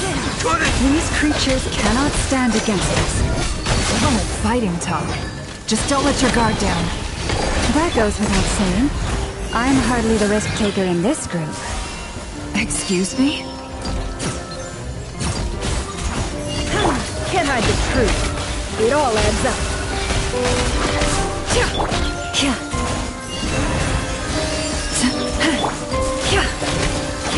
truth.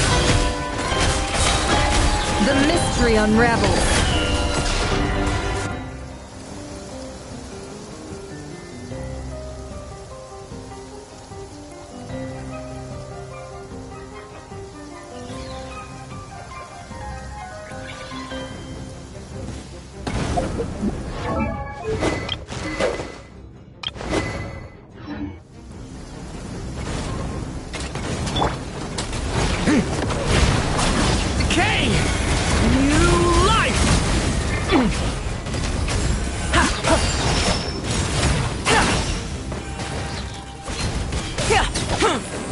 That was easier than I thought. Naturally. What do you mean? Is it because as created beings go, we're of a higher level than them?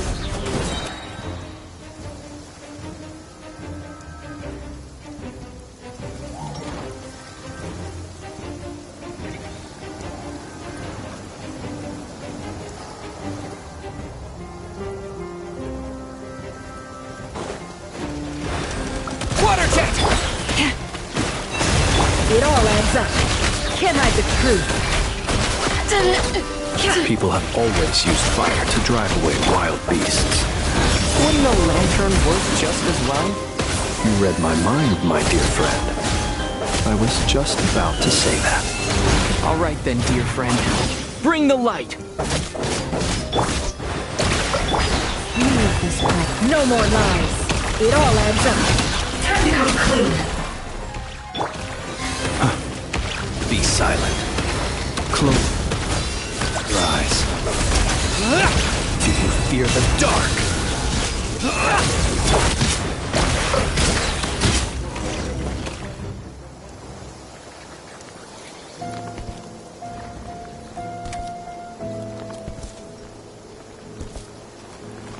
You're looking well. I trust you've had a good couple of days.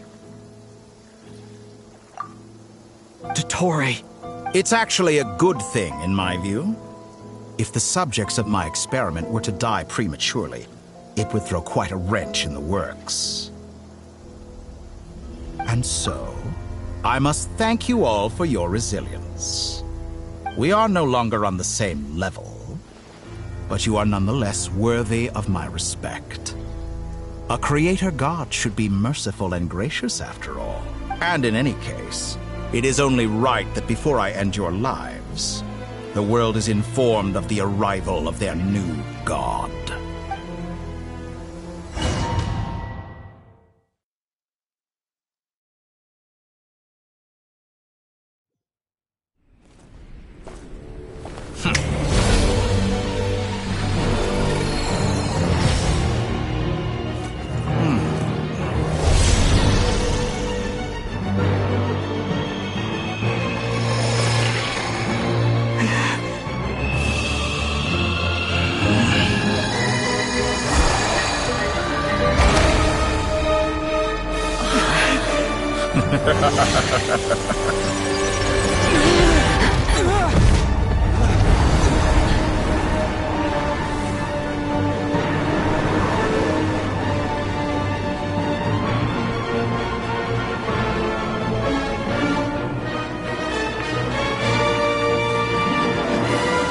The experiment begins.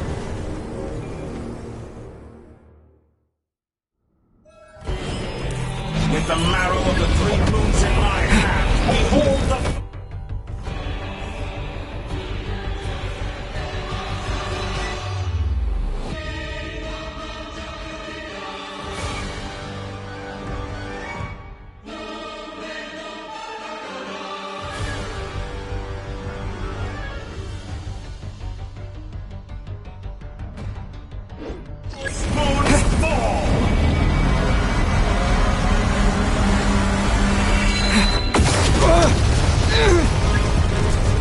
Pathetic.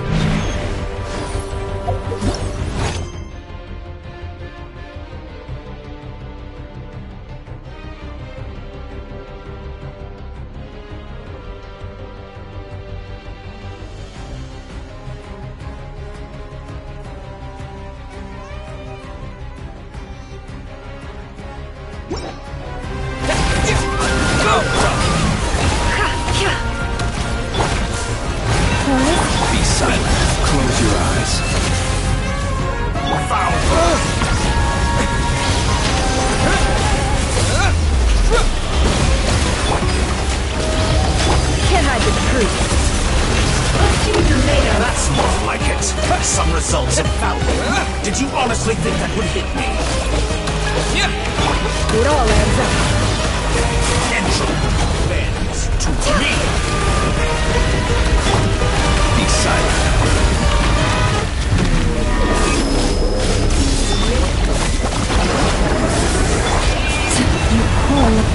Water jet! Outdone. No more. The deception ends here.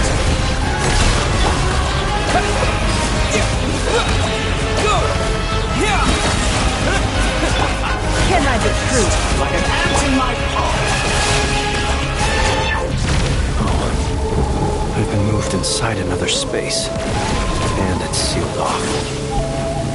Looking at the structure of it, it seems like the Torre intends to trap us here. There's no exit. Our endurance is about to be put to the test. To me! No more lies. Can't hide the truth.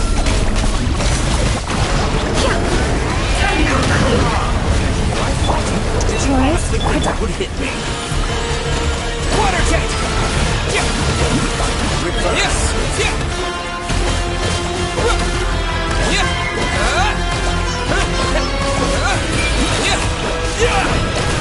With the marrow of the three moons in my hand, behold the false lords fall!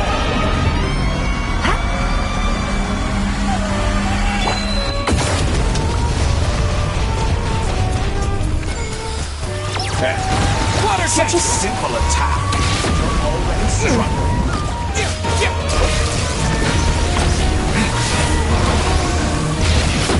All the long years teach you nothing. Water jet! Seek within. You cannot face no me. More love. By the trust in the world. You tell me, where will you try scurrying off to next? Looks like Dottore has opted for a divide and conquer strategy. But we will not allow him to triumph. Now, I shall pray for our victory.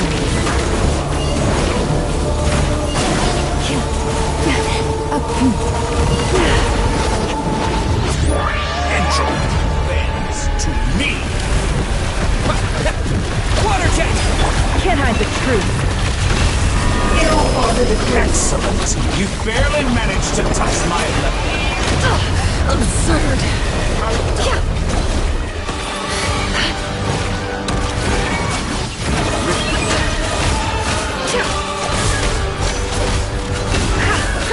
Time to come clean. The mystery. I thought you dodged that. Wipe out! No more lies.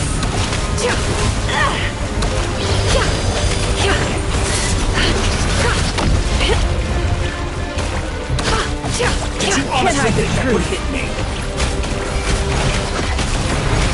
All the long years.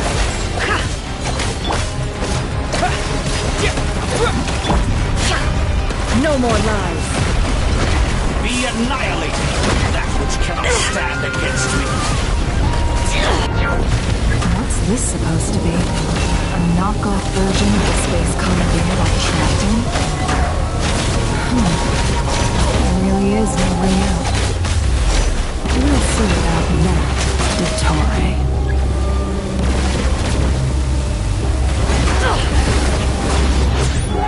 My apologies, I had not intended to take your teammates from you. But you have a choice.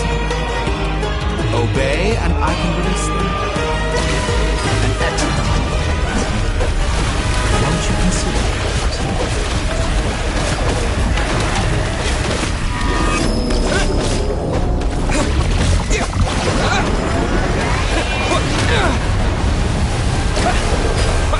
You cannot face me.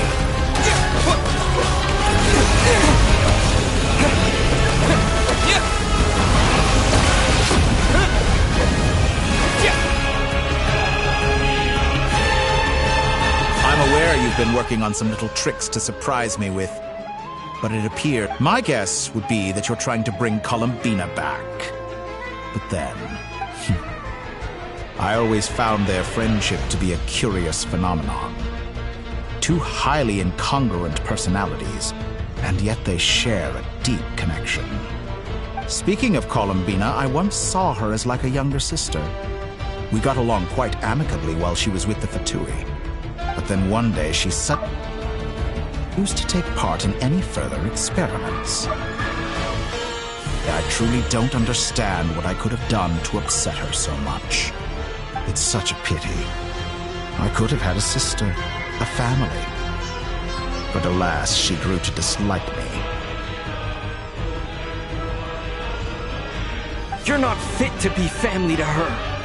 That I can't deny. So many people, all obsessed with playing out the same tired old dramas. This world is rotten to the core.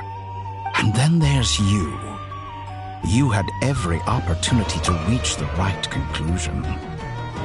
The thought of killing you off like this? But I maintain that I approached you in good faith, so I will offer you another chance. Will you work with me? You have until I count to 10 to 1, 2, 3. Not in a million years.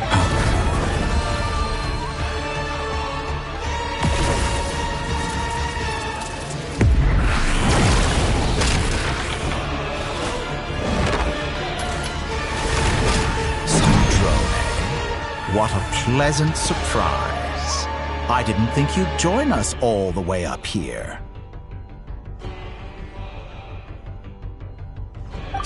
You're as sick and twisted as ever. Don't fool yourself into thinking anyone's grateful for the chances you're offering them. Sandrone? But funnily enough, I was just discussing a collaboration opportunity with the Traveler, and... Gone to waste? I said that everyone would get one chance. And you've used yours to march right back into the lion's den. So yes, it's an utterly wasted opportunity. And what makes you think I believe a word that comes out of your mouth? I was planning on disposing of your little formula after wrapping up more urgent business here. But since you've taken the trouble of serving it to me on a silver platter, I can simply bring it forward in the schedule.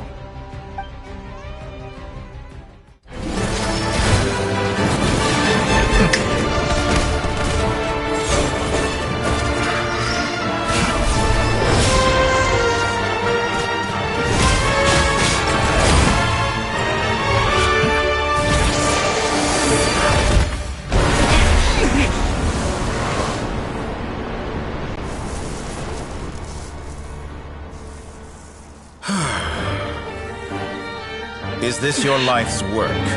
This piece of trash?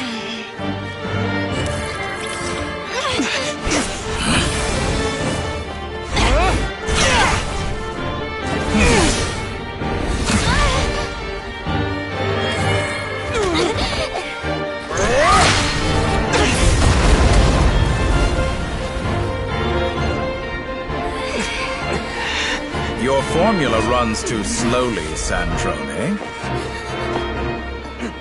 You put your hope for success on others instead of fighting dirty. That is why you have failed. Now, whom should I slay first? Any volunteers? No one? How nice of you to leave the decision to me.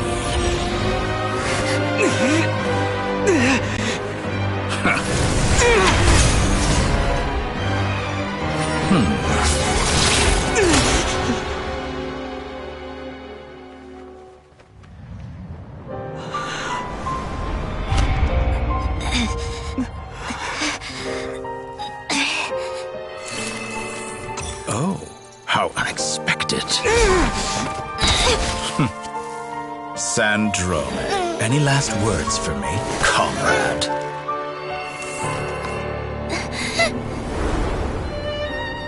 Is there anything you wish for? Not really. always known what I don't want. Go to hell, Dottore.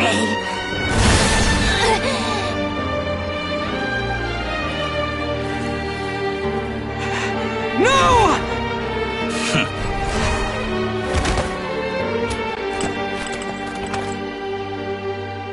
And now, you have failed.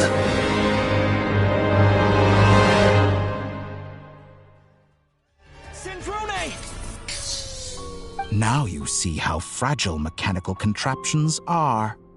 Just a gentle tap, and they fall to pieces. However keen of an inventor Sandrone may have been, her death spells the end of the formula that was running inside her body. Of course, I have to commend her for making it this far. As her colleague, I have to admire her stubborn tenacity. Now, it is time for you to take your place by my side. My count was interrupted, but the second chance I extended to you still stands. Once again, you are welcome to join me. By now, I'm sure you have gained a greater appreciation for the power and authority I wield. What is stopping you from embracing a new world of endless possibilities? Not in the mood to talk? As you wish. You seem less talkative than usual today. I'll change the topic to something more apropos. Sandrone was always like this, never trusting anyone, always so reluctant to share her research with them. Objectively speaking, she had her strengths. It is remarkable how she extracted and even optimized the world formula from so much data. But her inability to trust was her undoing. Had she allowed someone else to monitor or run the formula for her, you might still have a chance at victory even now. But regrettably, she was a stubborn fool. As much as it pains me, she had to go. Dottore, maybe this is news to you, but people can change. Columbina surprised you when she escaped. And I think Sandrone would surprise you too. Change? You can twist the truth however you want, but I see it clear as day. You're the one who can't trust other people. Is that how you see me? By this point, what can you hope to do about it?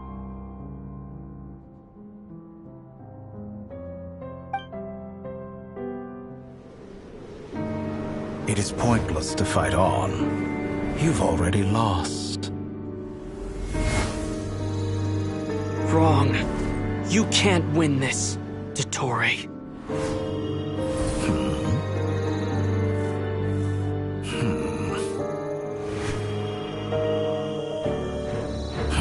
What?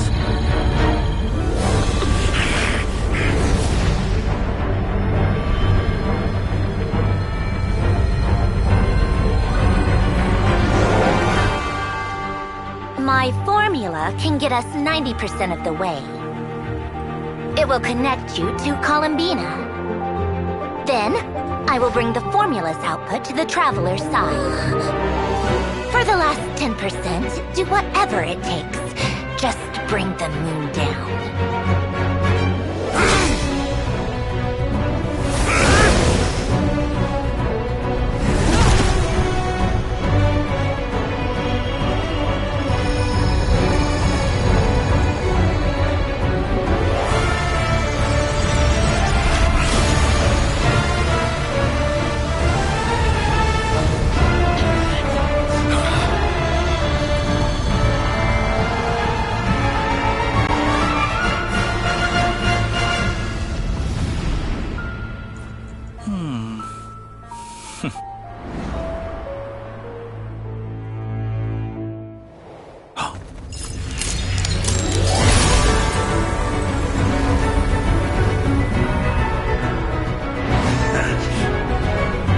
The moon will never be yours!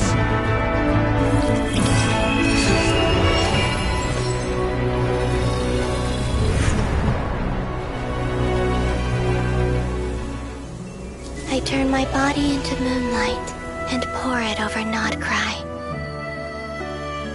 My soul, I leave here to inform my future friends. Lastly, I will hide the Trilune Authority within the Frost Moon. And when my body, soul, and authority are reunited, finally...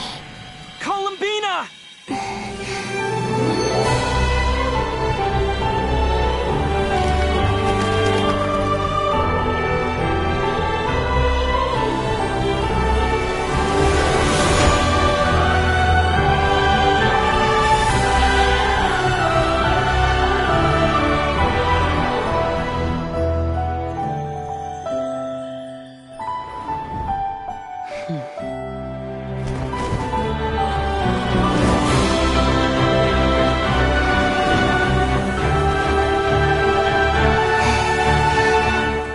It's been too long. I'm back.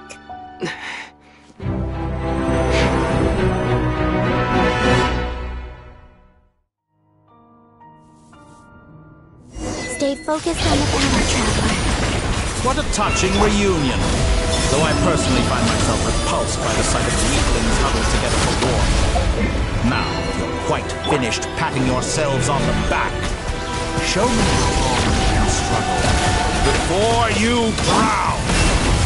Look out, Columbina! Manipulate space itself! I know. Wait for the right moment. We'll strike together.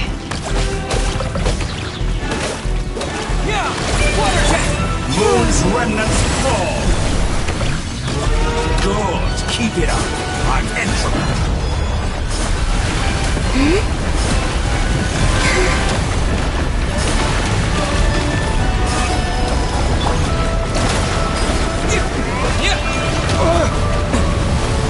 My back! The thing that would hit me.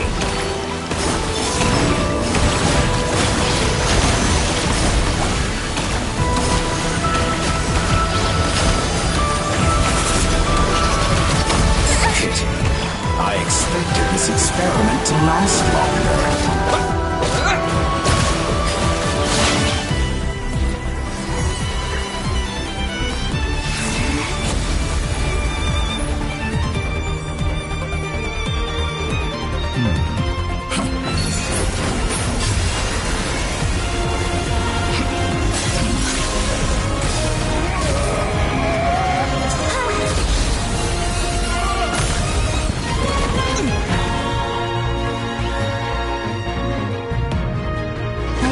The new moon's blessing. I am growing weary of your It's over, Dottore!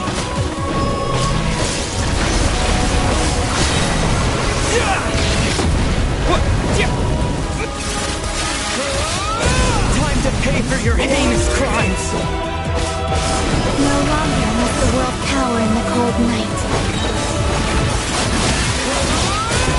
Future is not yours to command. Like the moonlight dispel the darkness.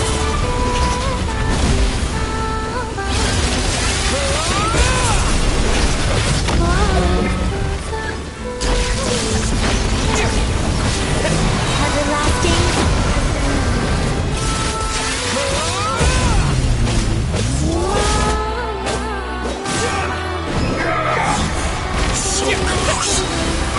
so close to the new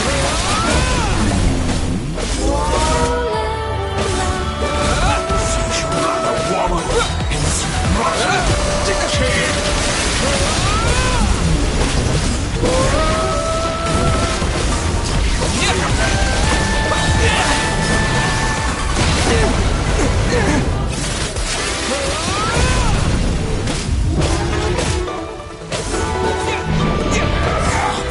So close. I was so close to the new...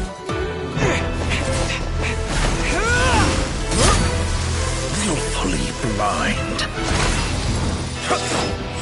How can you be so satisfied with your fate?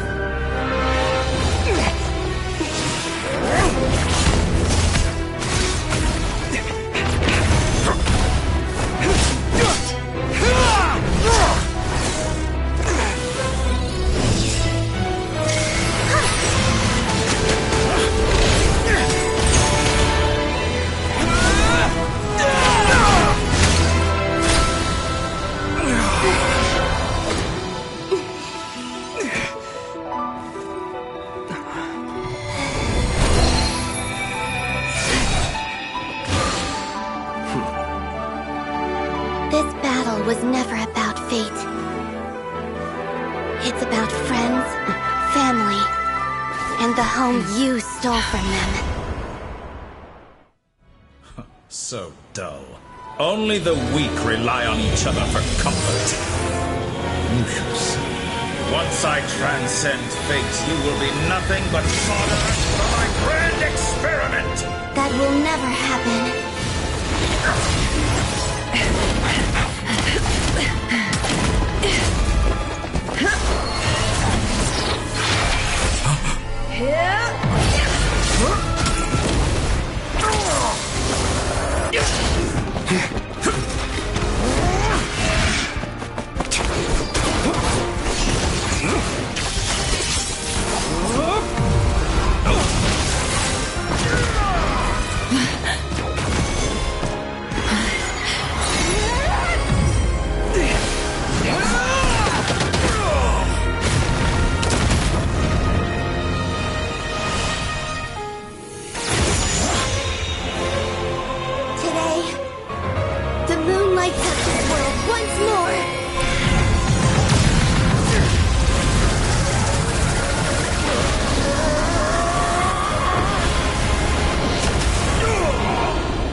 No, this world is our home.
No, you're doing it wrong.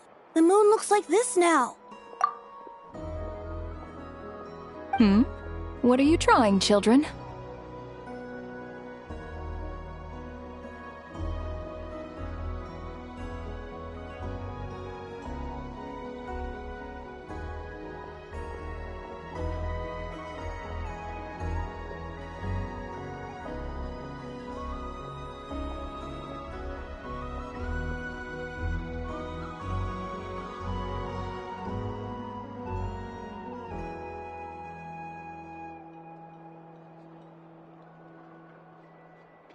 The new moon, Mom! It looks different than before, doesn't it? Also... Can I go buy a sugar sculpture today? Please? All right. I suppose today is a special day after all. Almost like a festival. Extra, extra! Get the latest Nasha Express here! Post-disaster report! Nasha Town reborn beneath a new moon! The voyage begins today! The future looks bright thanks to the League. Want a copy? I knew things would be different.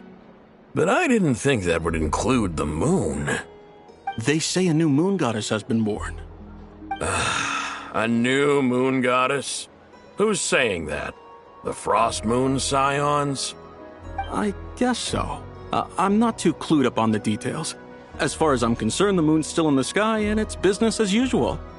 Hey, since we've come all this way, shall we grab ourselves a free meal while we're here? Are you a convert now? Or are you just here for the free lunch? Oh, come on. What does it matter? After everything we've all just been through? That smells good. All right, that's it. I'm hungry. Time to eat. Come on! We gotta get there early, or there won't be any good spots left! Shh, Keep it down. This is a residential area. What if people are still sleeping?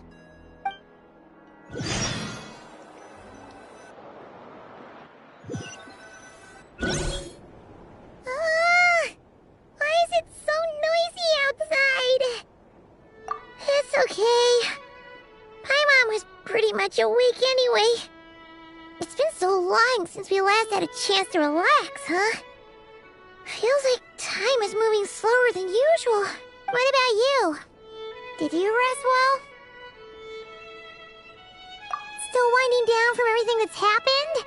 Or are you wondering how our friends are doing? Or is it about what Dotori said to you? Okay, if you say so. But don't push yourself, alright? Let Paimon know if you need to talk. What we just went through was a lot. It's totally normal if you need some time to get back in your groove. Luanatar disappeared after Columbina came back. Apparently, she was part of Columbina's soul or something. Still, Paimon kind of misses Luanatar somehow. Anyway, you did great. So did Paimon. We all worked our butts off to contain this disaster, and in the end, we made it. So, chin up, Traveler. You should be proud of yourself. Hey, don't poke fun. You should be glad that Paimon's growing as a...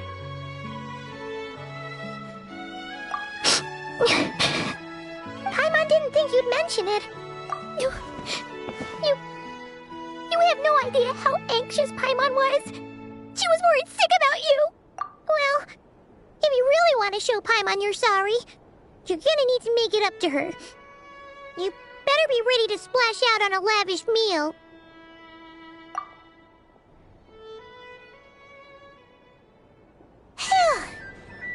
Okay. Paimon's full now. Huh? Oh, well... Hey there, Traveler and Paimon. Good morning. Morning, Yehoda. Here for some breakfast? Oh, I've already eaten. Just need some water.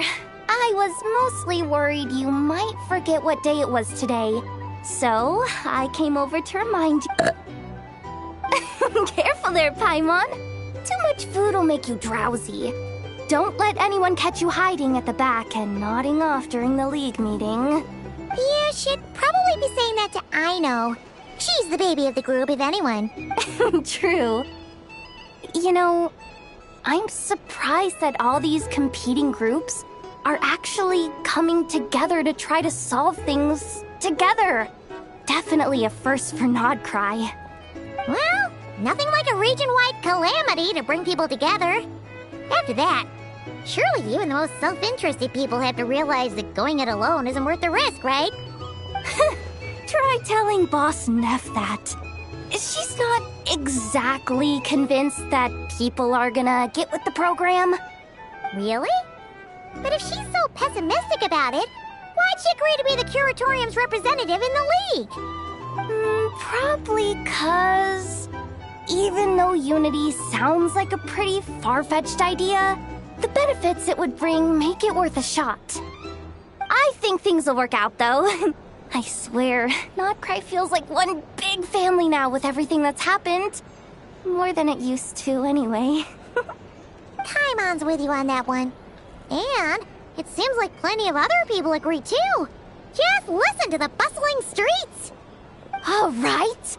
Everyone's been rebuilding these last 2 weeks, and the evacuees have been coming back in droves. Life's slowly returning back to normal. Which means my workload's probably gonna shoot back up. Were you about to head out? There's still some time before the ceremony begins, you know. Yeah, we were gonna take a stroll around the square and say hi to some friends first. Sounds good. See you later then.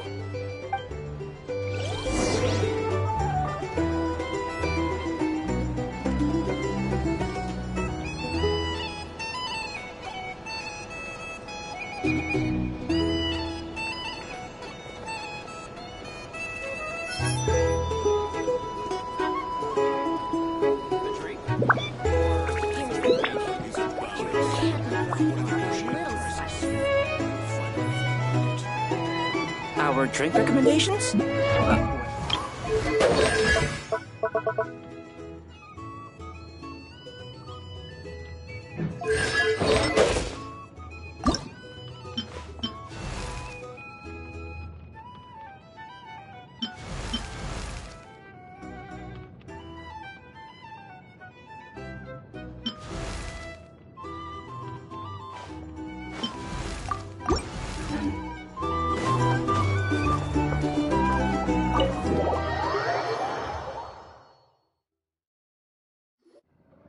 Please accept today's boon. Have a nice day. Are Paimon's eyes deceiving her? Or is that... Hello there. Would you like a feast of the moon, along with some snacks of the day? So, what's new, Anefa? It was only a few days ago when we last saw you, but it looks like you've joined the Frost Moon Scions in that time. And I know too?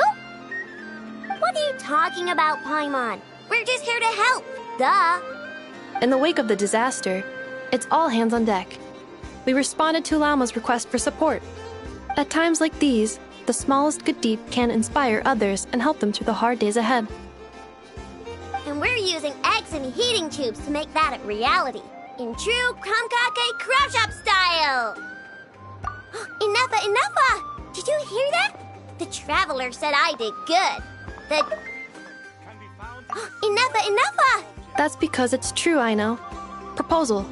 If you can resist eating today's dessert, I will provide you with compliments, too.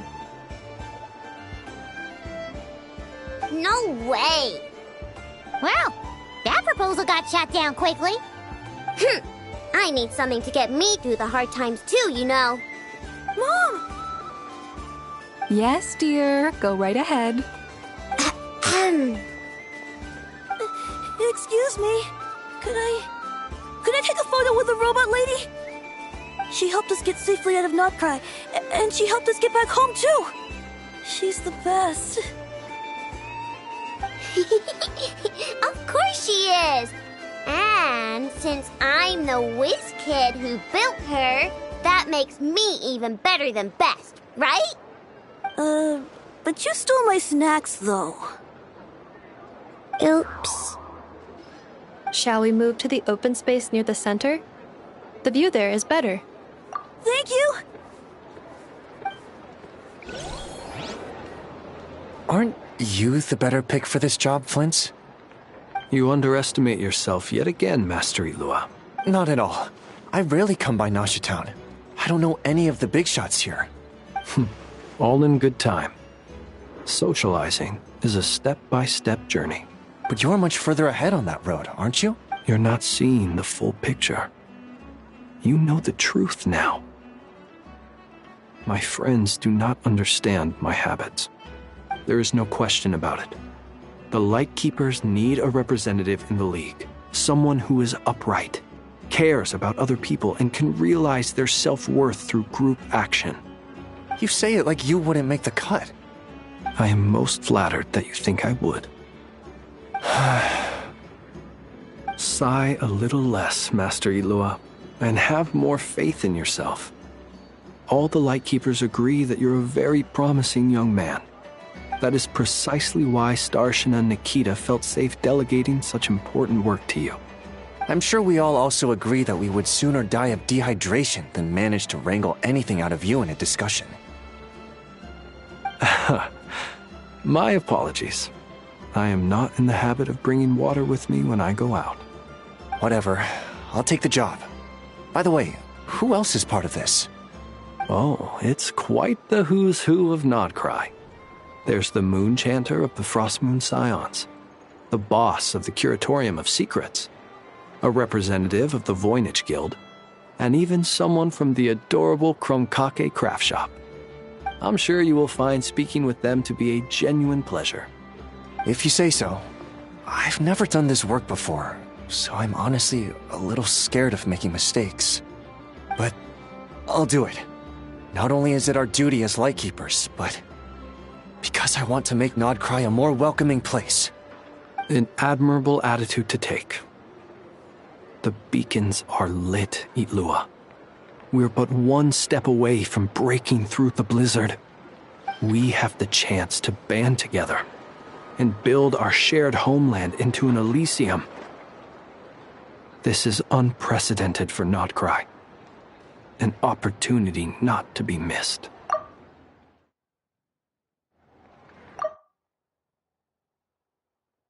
Yeah.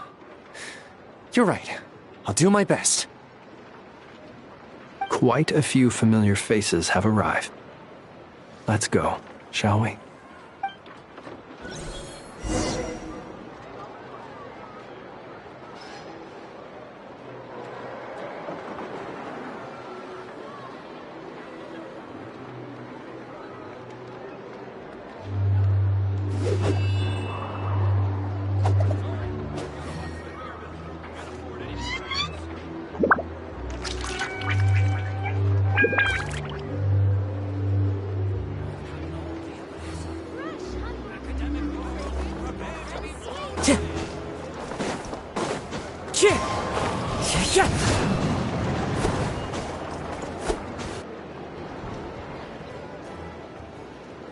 Wow!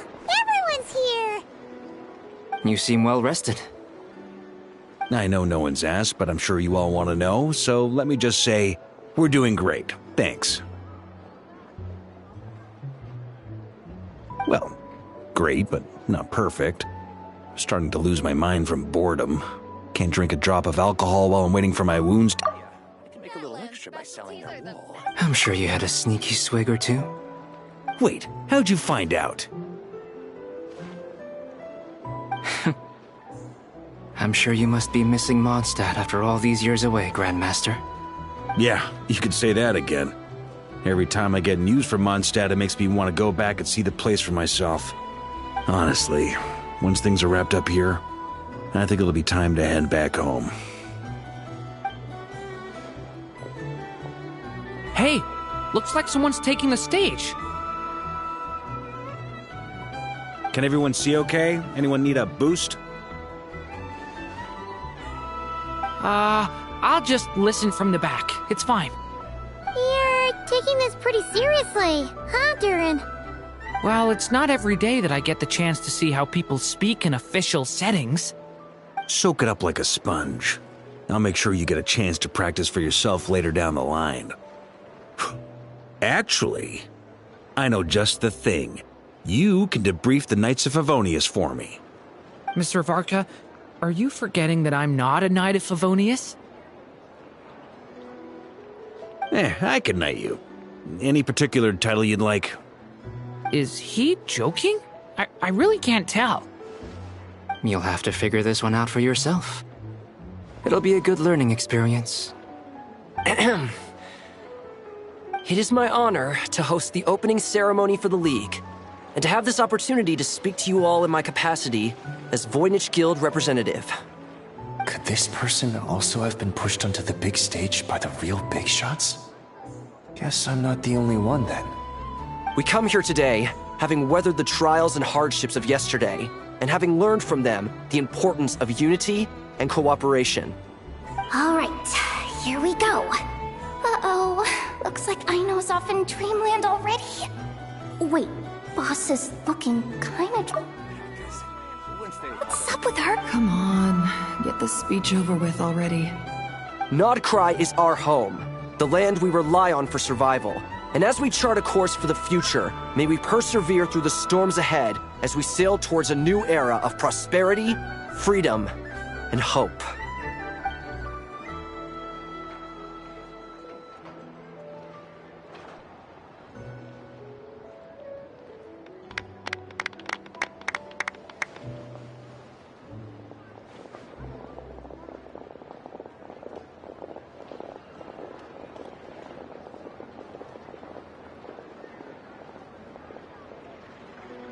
Looks like we'll have more opportunities to visit each other going forward. I'm sure you'll cope, Lady Moonchanter, given how fleet of foot you are. Unfortunately, I suspect I'll be too busy at the Curatorium to act as your host. We have a busy schedule, not to mention an international network of contacts to manage. That'll be all right.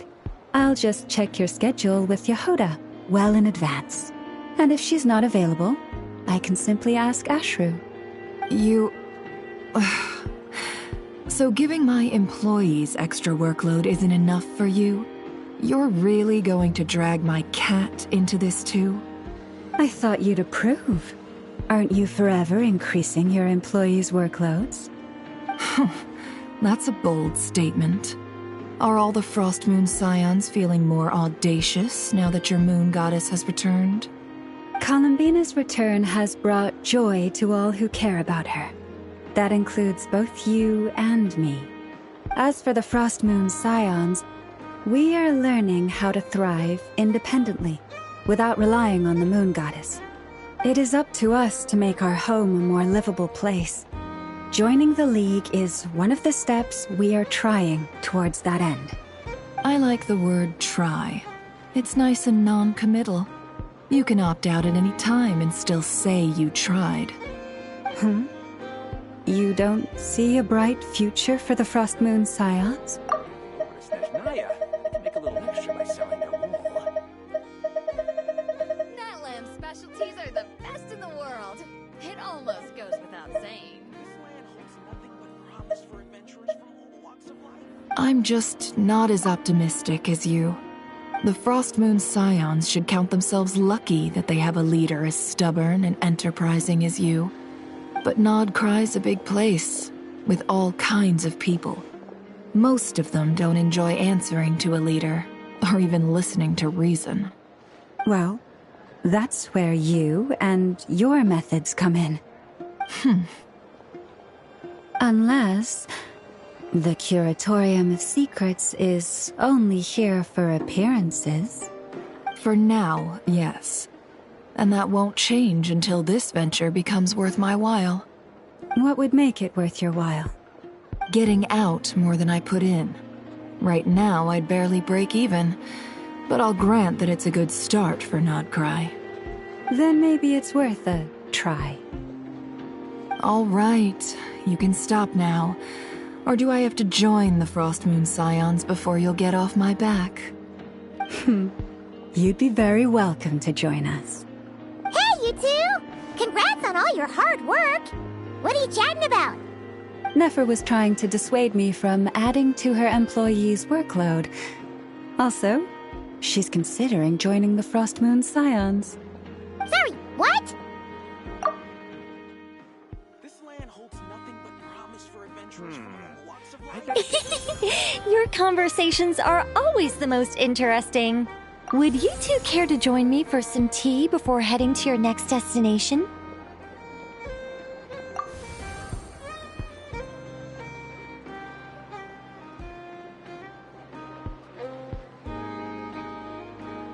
Nicole? Wait, where are you? Aren't you gonna show up today? Sadly not. I'm otherwise occupied right now. I'm sorry, Paimon. I can hear how disappointed you are. If it's any consolation, let me say that how things appear on the surface is a far cry from what they are at their core. Perhaps you'll feel better if you focus on the fact you have a special line of communication with the great mage herself. Okay? Has something happened? No, or not yet, anyway. Well, that's not ominous at all. Not for the time being.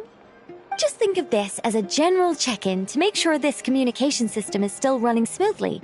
Besides, it's good to chat once in a while if we want to maintain our friendship. You could have just said so. Haven't got all worked up for nothing. Still, the best friendships are built through face-to-face interaction, you know. It's never gonna stop being weird having tea with you when you're not there and just talking to thin air. All right, fair point. I'll bear that in mind for next time. Yeah. Any update on that crisis at the world's borders? Elves just informed me that they had their work cut out for them. And now everyone's thoroughly exhausted. But they did finally get things back under control. Still, we can't let our guard down yet. The disruption caused by this disaster has made Tevat easier to detect from the outside universe. She plans to wait for things to stabilize, then reschedule her Mondstadt vacation plans. As for me, I agree with Hat Guy's perspective. This is a time when many new variables are emerging, and the situation is changing constantly. Plus, most of this change is for the worse. We have to remain vigilant and ensure that the embers of chaos are not rekindled. I did notice that the energy in Nodcry changed somewhat after the War of Funerary Flame, but since it was still aligned with the Light Realm, I never gave it a second thought. It looks like I'll have to examine the connections between phenomena I observe more closely in the future.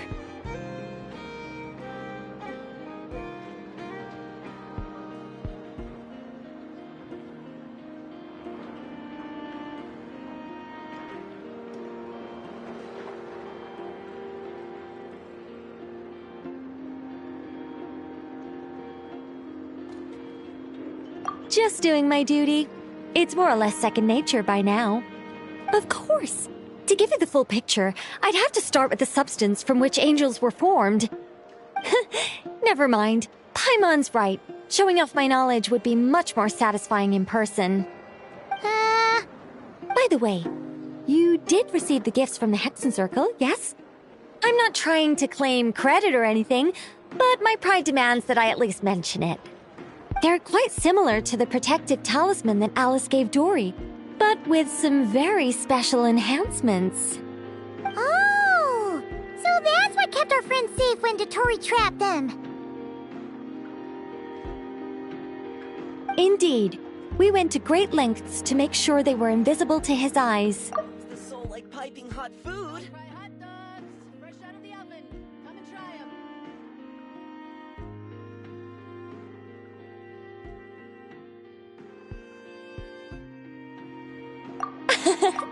I'm so happy they came in handy. Still, not fishing for gratitude, by the way. I just want you to be aware that sometimes your friends may be protecting you in ways you cannot perceive. Anyway, I'll contact you if anything else crops up. If not, you know what they say, no news is good news. Oh, my angelic instincts are tingling. They say you should head to the docks next. Your friends are about to board their ship home.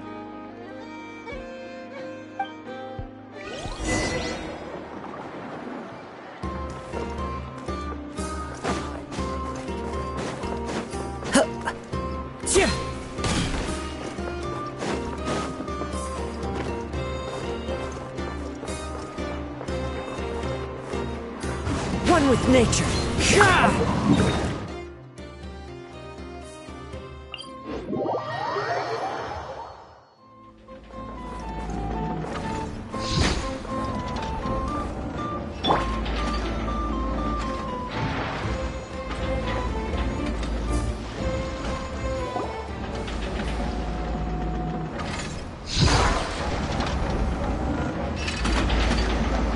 You're here.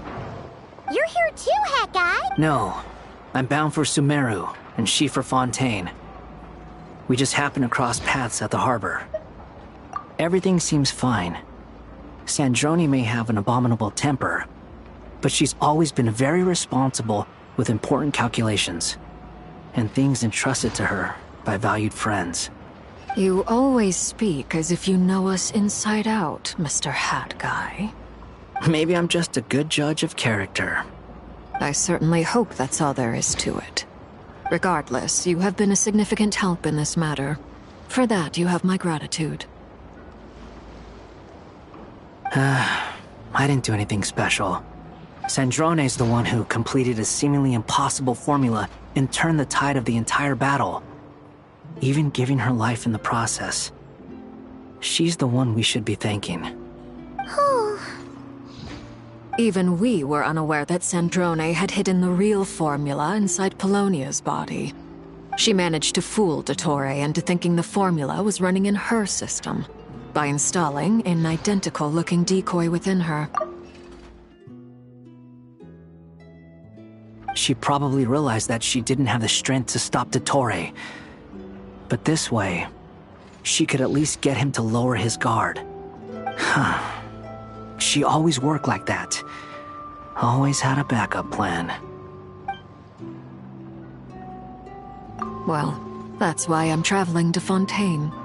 She made a request of me long ago in the time she said that should she ever fail in a mission, She'd like me to deliver her core and Polonia's to the Fontaine Research Institute.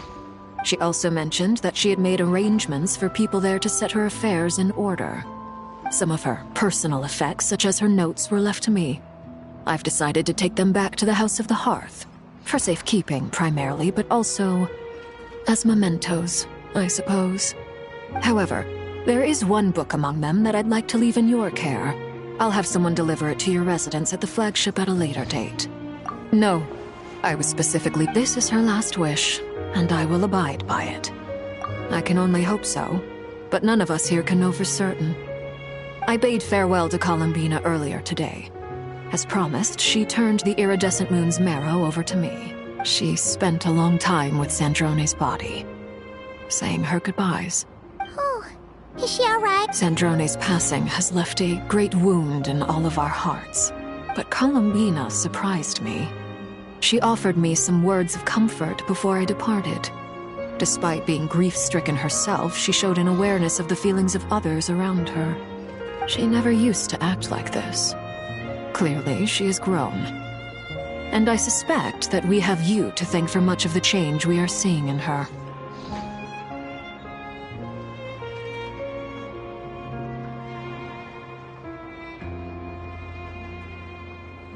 Huh.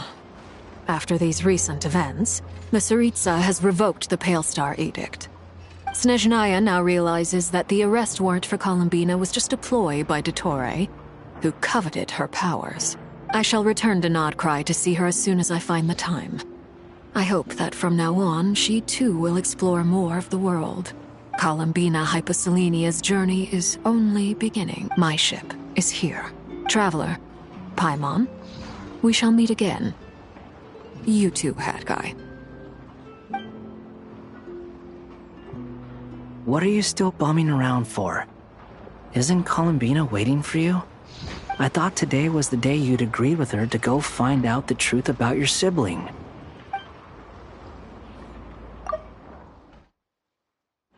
You're afraid you won't like the truth when you see it. Well, this is new. I was starting to think that nothing could scare you. Don't say that! Wouldn't you be if you were in this situation? Fair point. But I'd say I have more experience facing up to unpleasant truths than the Traveler. They say blood's thicker than water. I know how much you need your family back. More than you need any of your friends. And I'm sure that all your real friends understand that too. No matter what the truth turns out to be, they will stick by you and support you, whatever decision you make. Finding the truth is important. But more important still is what you choose to do once you've found it. At least, that's the life lesson I've learned from my experience. What? Now that Dottore's dead and gone? A little, I guess. But it hasn't solved everything. Maybe I regret not getting to end his life with my own hands. Or maybe it's something else. But for whatever reason, I still feel like I have a chip on my shoulder. Either way, I'm going back to Sumeru. Lesser Lord Kusanali is gonna need help dealing with all the chaos Dottore left in his wake. Not just from this incident, but everything he did in the past, too. You should continue with your journey, as you've always done. Who knows? Maybe we'll meet again someplace else. So, what should we do now? If you want to explore a bit more to steady those nerves, Paimon's game! After all, when Columbina said she knew where your ship was hidden, Paimon promised to give you two some alone time with the truth. It hasn't been all that long since we were last apart, sure, but with Columbina there, Paimon's sure things will be just dandy. Ain't no biggie. Paimon might be all about that food and fun, but she knows how to do right by people. Paimon's sure you'd prefer to digest the news about your sister in peace. But, no matter what you see, just know you can share it with Paimon. Of course, as long as it's not super private. If you can't make sense of something, let's give it some thought together. And even if we both can't glad to hear it. Feel better now? Alrighty. Next up, time to meet with Columbina.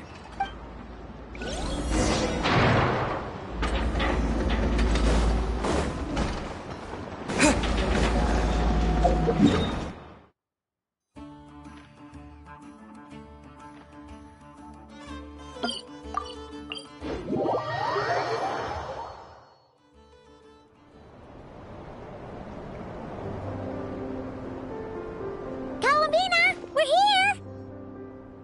Can't quite believe we're meeting out here. We've gotten used to walking over to Silver Moon Hall whenever we go see you. Well, you're still welcome to go there whenever you want to see me. It's just, now that it's all over, I've decided to make some changes. Try and fit in with the Frost Moon Scions. Like Llama suggests, the older generation are still timid around me. They don't dare get too close, and they bow their heads when I walk by.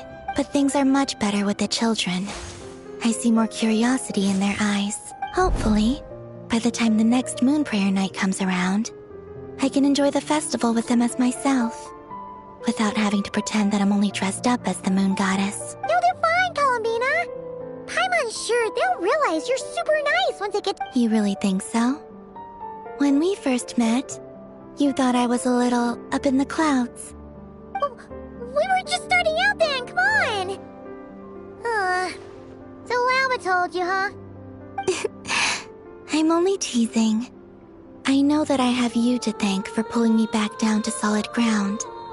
It feels good to finally stand firm on the earth where I was born. Oh, that's great!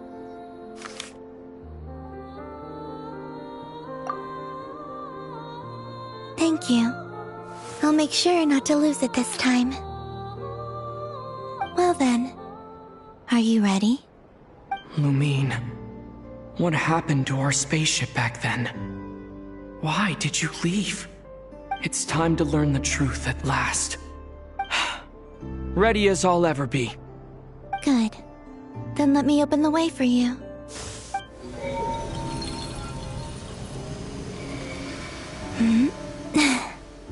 Where does this lead? To our shared destination. Huh? Do you remember me telling you about my missing prologue back when we just met?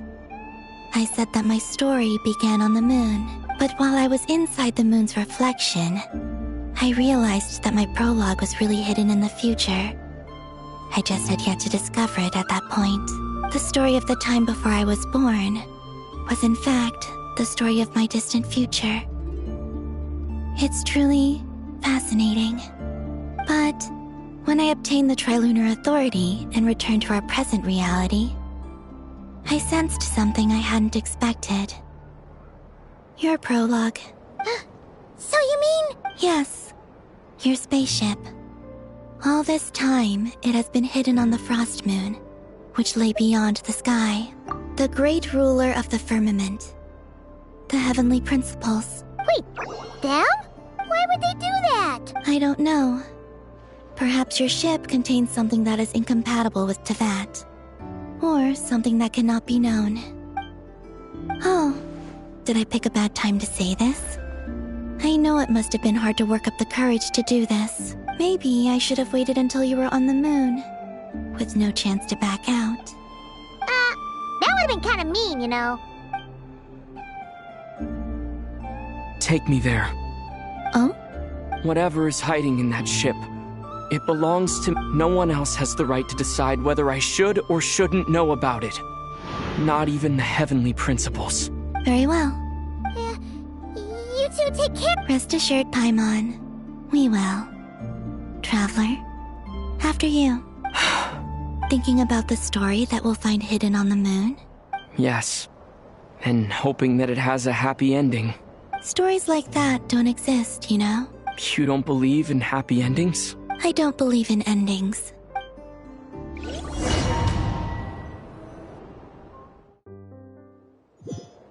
Where am I? This is the pathway I built between Teyvat and the Frost Moon. The moon is very far away from us, so it could be a long journey.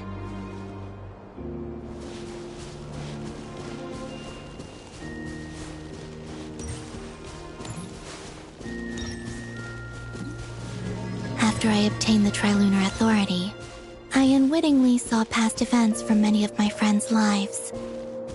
One was Lauma. She was so young when they chose her to be the Moon Chanter.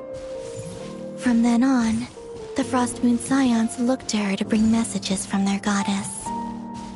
But, for better or worse, I had left Hisi Island before she was ever born. It was not until much, much later that she met me. I think it's for the best. Because of the way things turned out, you had the opportunity to become friends. You're right. In that sense, I think we were both very lucky.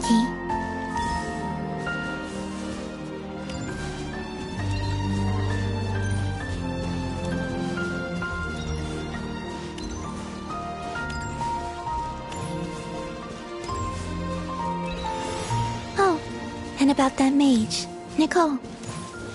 I only recently learned that she has lived in Teyvat since the time of the Three Moon Sisters. The Moon Goddesses always had a good relationship with the angels. I suppose our friendship continues that tradition.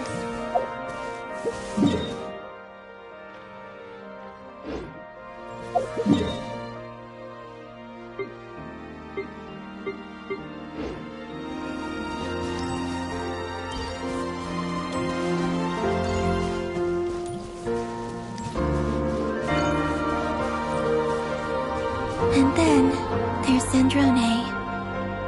I never knew that much about her, beyond the fact that she was created by someone called the Lord Artificer. She, too, suffered for a long time before joining the Fatui.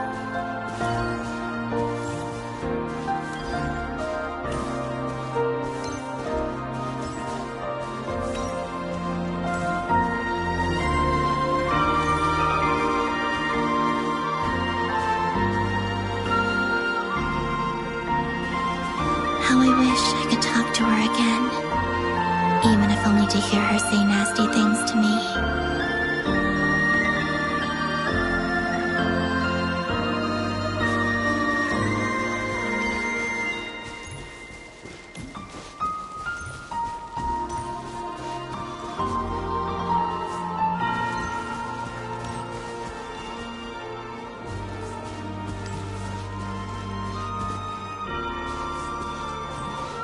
Also, I saw your sibling's story.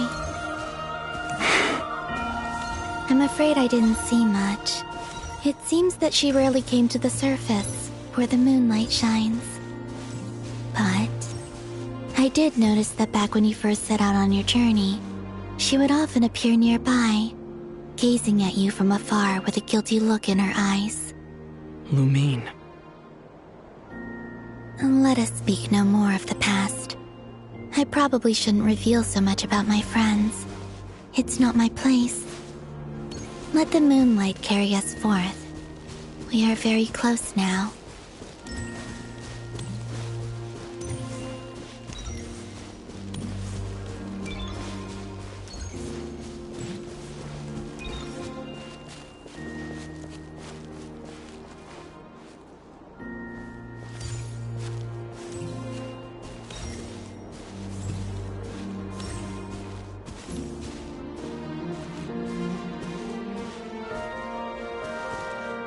After this, I'd like to bring some Kuhenki to the moon as well.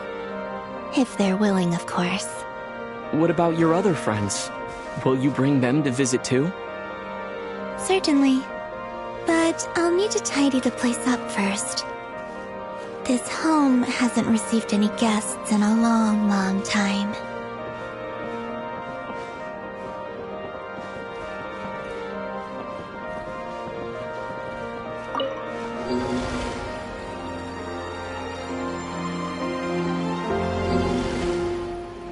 I remember writing something similar with you on Moonprayer Night. I believe it was called... Dodoko's Whirligig. Yes, that was it. You asked me if I was afraid to return to the moon, and I said that I was. The idea that I had gained something precious, only to lose it so quickly. That frightened me. But I'm not afraid anymore. Besides, this time, We're traveling together.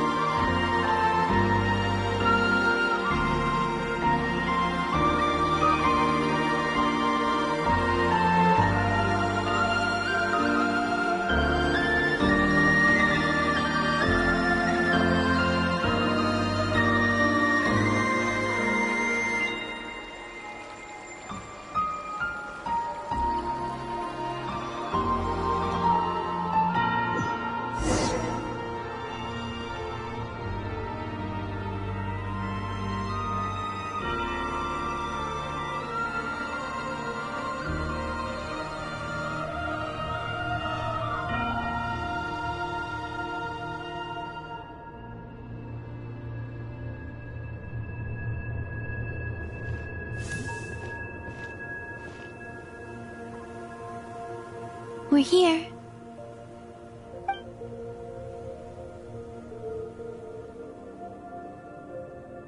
Over there.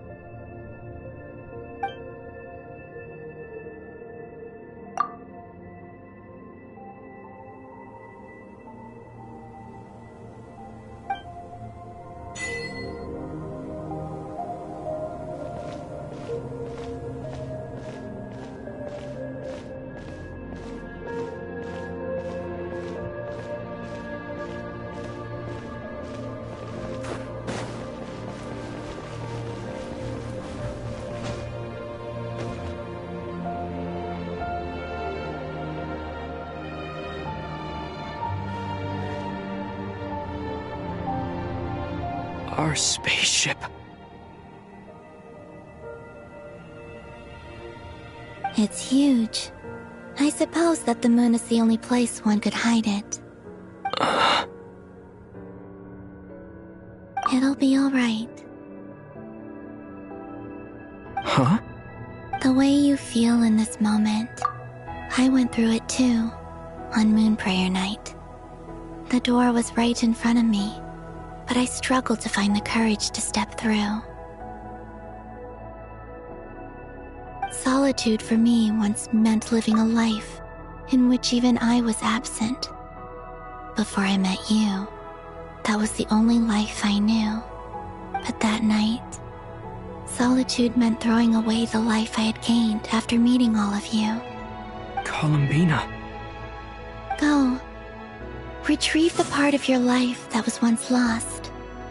Trust me, you will lose nothing by doing so. Look, Teyvat is right there. All of our friends are down there, waiting for us.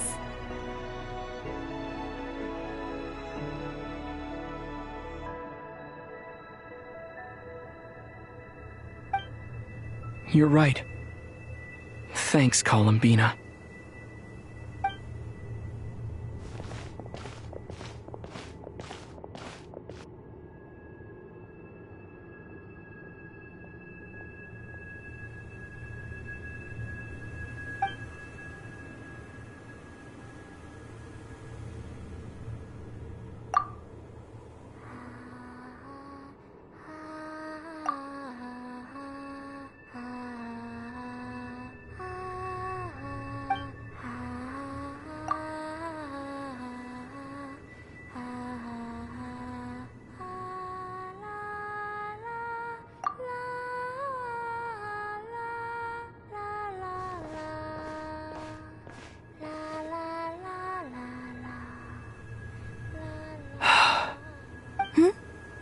Finished? Yeah. Why did you take your eye mask off? Well, since my return, I've decided to take more opportunities to see the world with my own eyes. Besides, I've always wondered how Teyvat looks from the moon.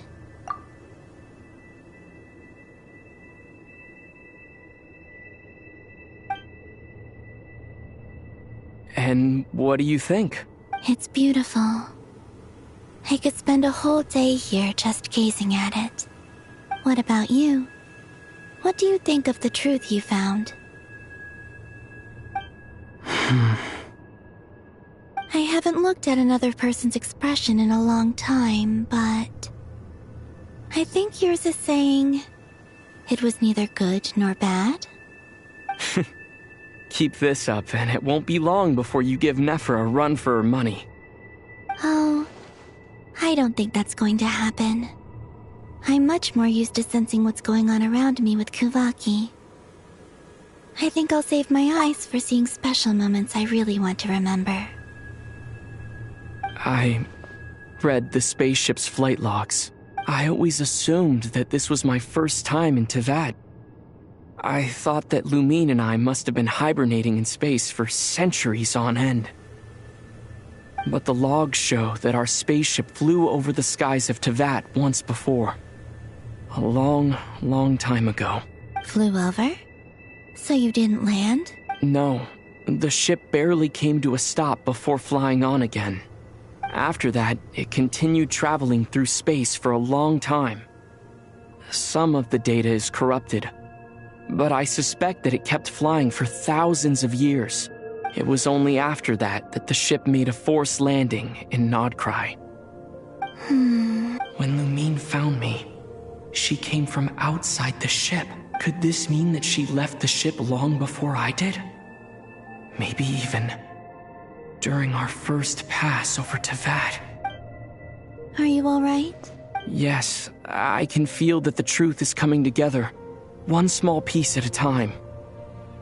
I remember Lumine telling me that when she first arrived in Conria, she could not recall the past.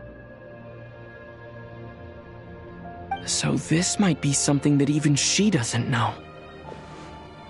Here, I made some space for you. Your mind must be racing. Oh, wait, there's one more thing. What is it? Wait here a moment.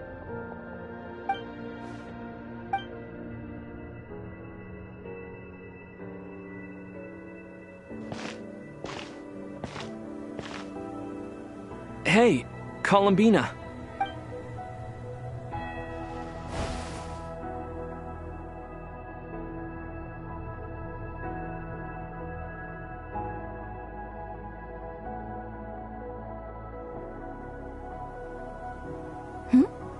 Is that a new outfit? An old one, technically.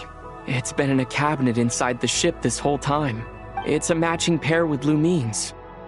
She always liked this set more. Huh. I don't think there's a huge difference. Really? Yes. It's still the same you. You're the same person, no matter what clothes you wear. Only Columbina would make an observation like that. Traveler, do you consider Teyvat your home? Home is wherever Lumine is. But then after all the time I've spent here, and everything I've been... Yes. I'd say it's my home. Would you change your answer if Teyvat changed appearance? I mean, if the truth about Teyvat turned out to be different than what you thought.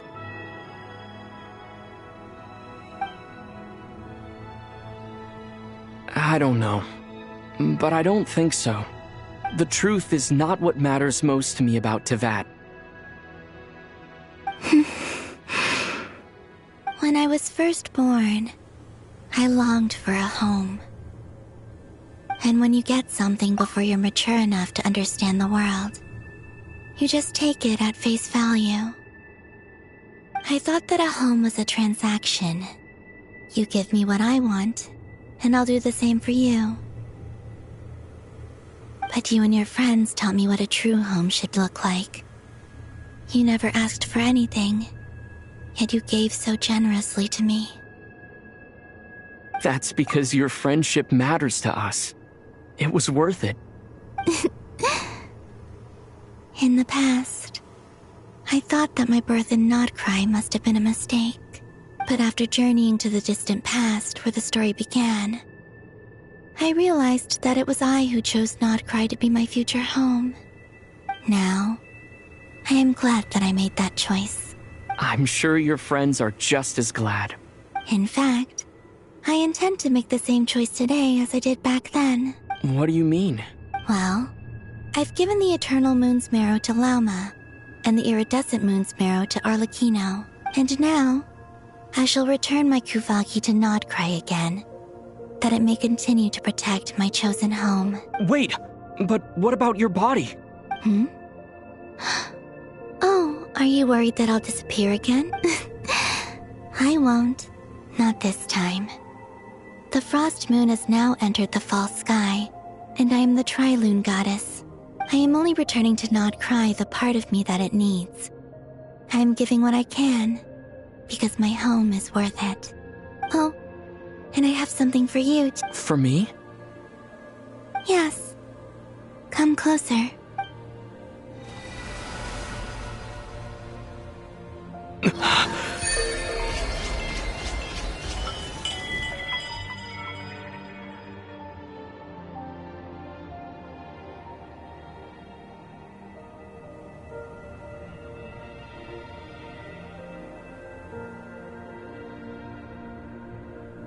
What was that? I lifted some of the restrictions this world placed on you. I trust this will help in your future adventures. My power. It feels like it's grown. I can use the elements more freely now. Thank you. This will be a great help. You're welcome. I see you as family, and after everything you've done for me, In fact, no. It's not because I owe you. It's because you're worth it. Here, this flower is for you.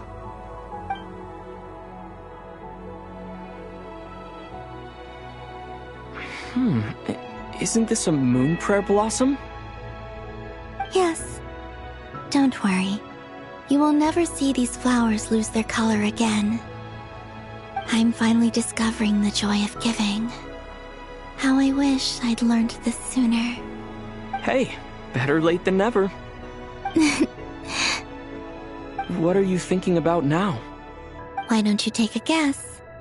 You get 1 shot. I don't think I'll get it in one guess. But I'm sure it's a happy thought. That's kind of a sneaky answer. I can't say you got it wrong. Down into that, the moon seems so far away. I felt it might always lie beyond my reach. But on the moon, everything feels so close by. The haze that once enshrouded the skies has finally been dispersed.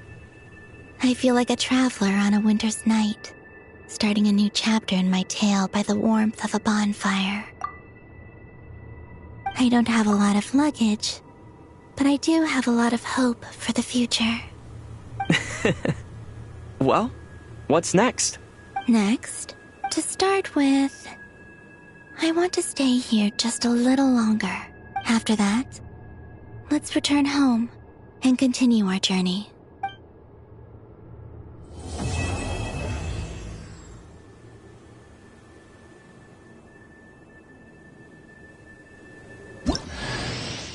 These clothes bring back so many memories.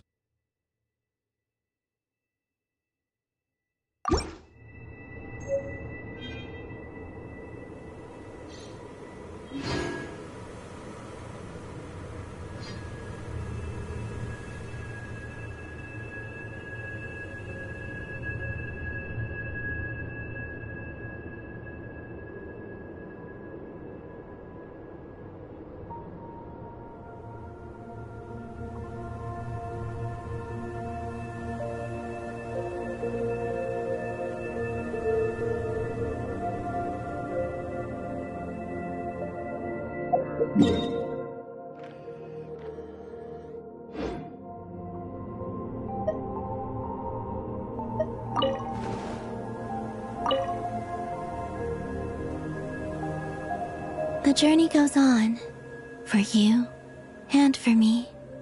Like I said, this is not the end. I don't believe there has to be an ending.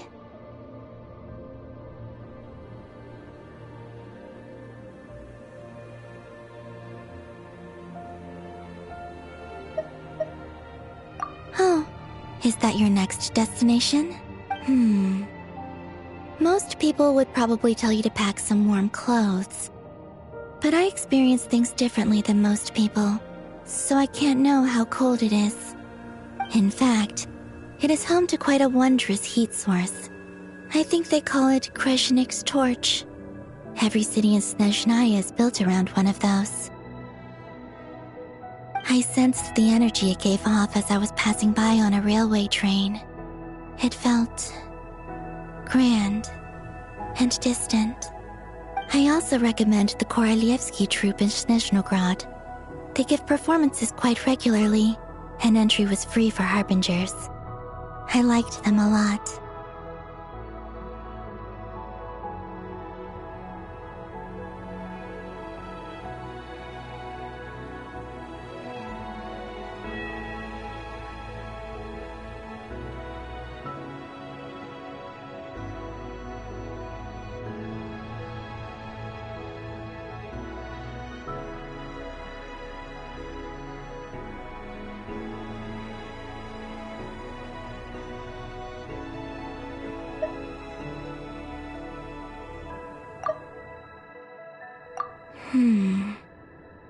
Ice cold and sharp.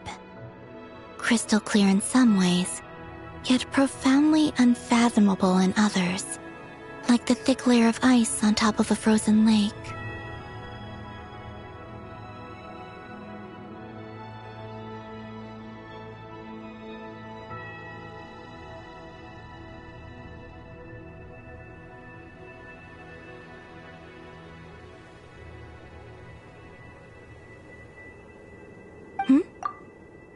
That's just the impression that Tsaritsa gives me. I was never able to glimpse what truly lies beneath that icy exterior. In fact, I don't think the people of Snezhnaya even know what kind of power their god wields. Maybe that's because the Tsaritsa herself has never acknowledged, nor accepted that power. There's Regrator, the Rooster, and the Jester. Between them, they control a lot of what happens in Snezhnaya, but I can never wrap my head around how exactly power is split between them. I just know they are each responsible for many specific domains. I noticed that the Rooster and Regrator often appear to get along on the surface, while working against each other in secret. And theirs is not a friendly rivalry. But I wasn't particularly interested, so I tended to keep my distance. Now that I think about it, the term Mistelton often seemed to come up in connection with Project Stuja. Once things settle down in Notcry, I'd like to explore the world beyond Snezhnaya. You've told me so many stories about the other places you've been to, and all the friends you've made there. I'm curious to visit those nations and see them for myself. It would also help me learn more about the journey that has made you into the person you are today. Okay. As you continue on your journey, don't forget to gaze up at the moon once in a while. It is, after all, no longer an illusion. It shall cast down its true moonlight, connecting us in truth.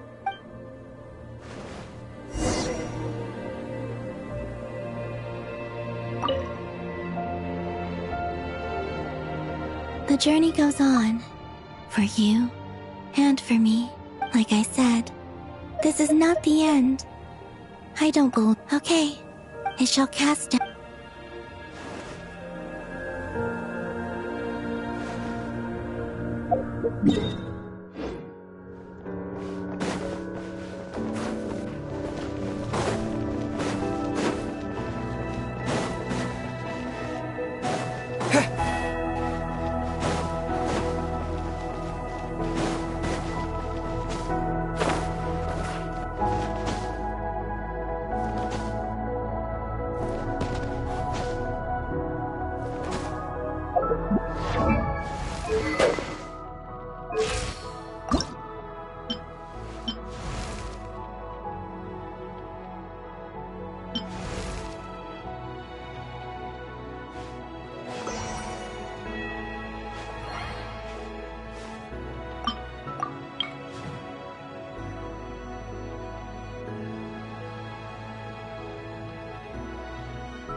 to Jean, acting Grand Master of the Knights of Favonius.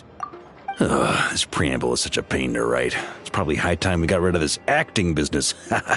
I trust that Dern has updated you all on recent events.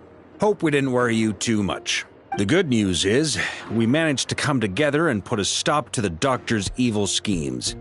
With that, I think it's safe to say that Notcry is finally out of the woods. As for the Fatui, not counting the Damselette, aka the Moon Goddess, who has left their organization, we found ourselves allied in this instance with both the Knave and Marionette. May she rest in peace. As ever, we find ourselves better off for making friends rather than enemies. But until we can ascertain the Tsaritsa's true intentions, the future remains uncertain. In a short while... Wait. How am I meant to surprise everyone if I tell them in a letter that I'm heading home? Well, that would be a huge waste. Okay, got it. I will begin sending the expeditionary team back home in waves. I'm sure they'll be able to answer any questions you still have.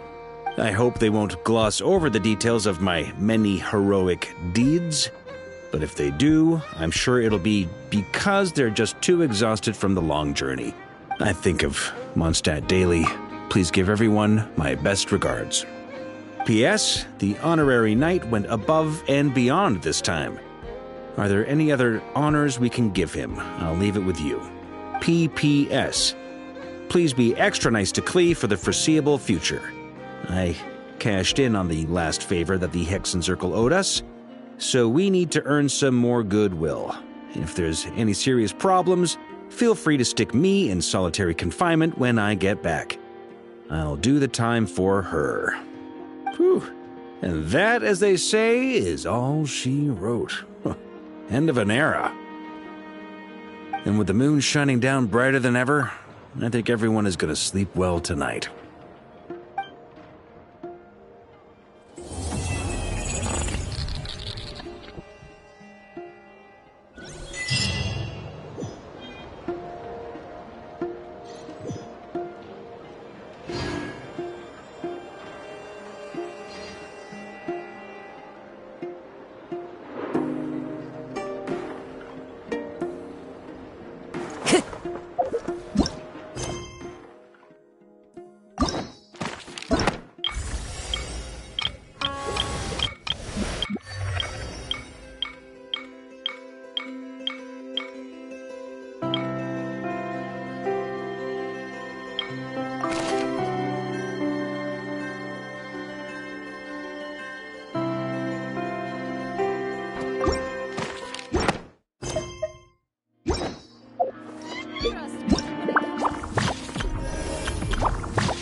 The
wind knows me.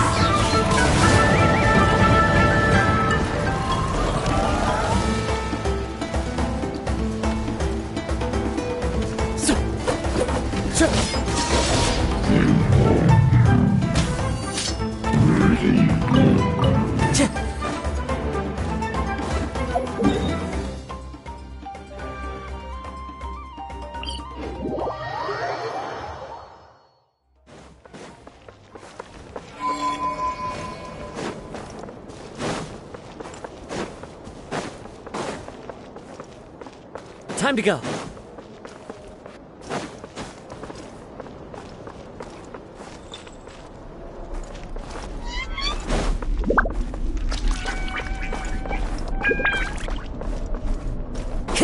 Follow the wind.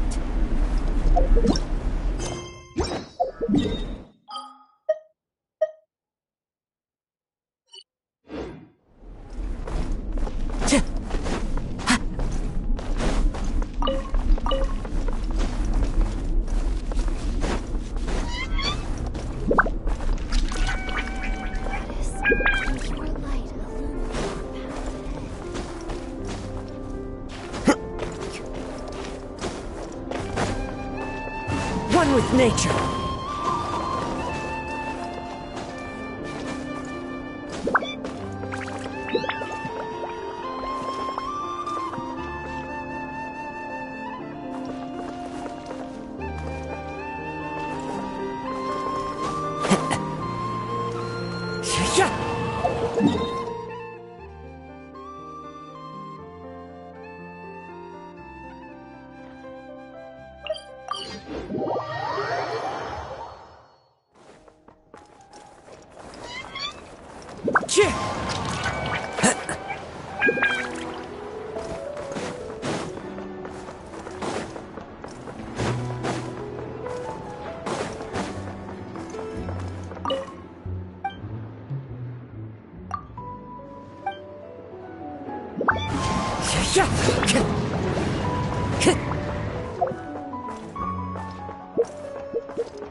I love it when it snows.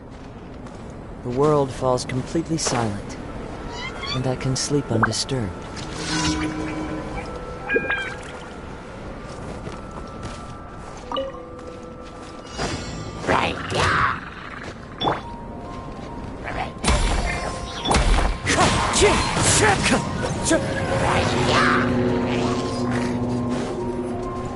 The wind knows me.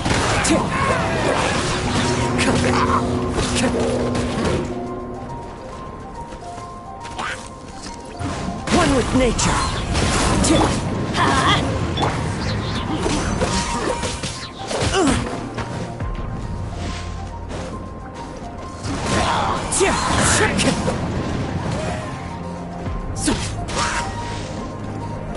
Into the wind.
Follow the wind.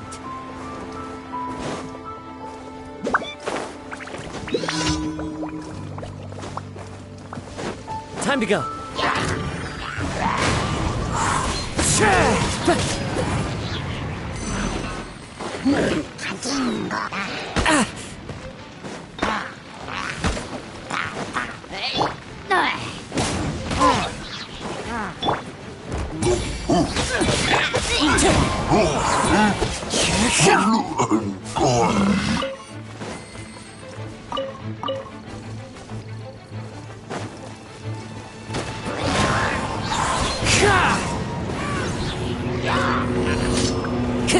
Time to go. The wind knows me.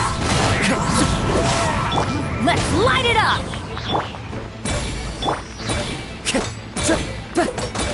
Wind strike.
Time to go.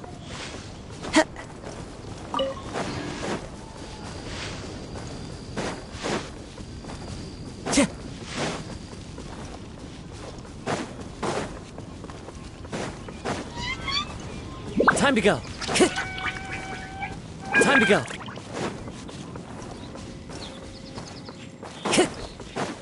Clear weather all around brightens the heart. Time to go.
One with nature.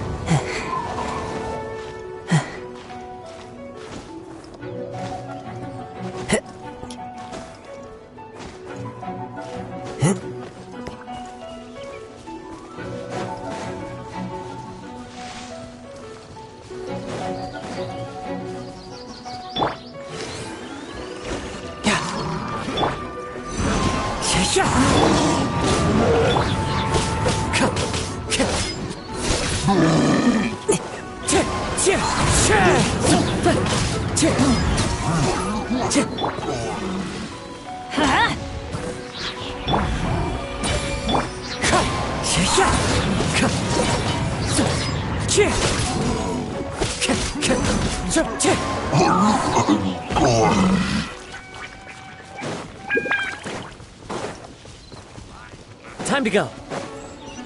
The wind knows me.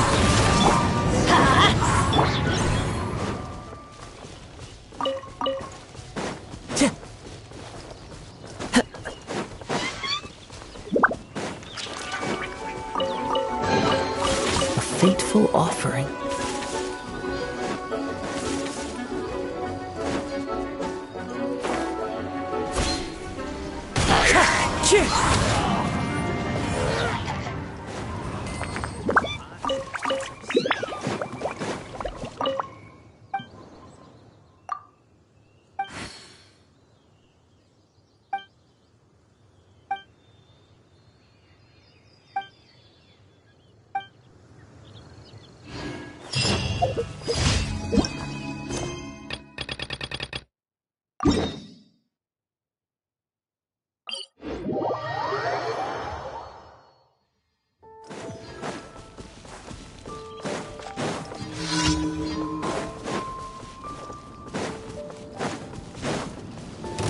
One with nature.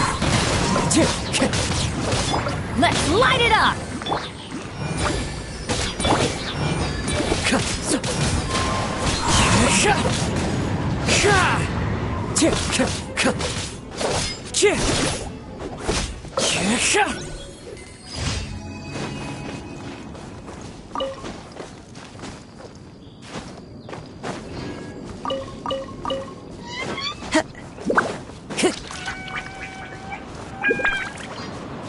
The wind knows me.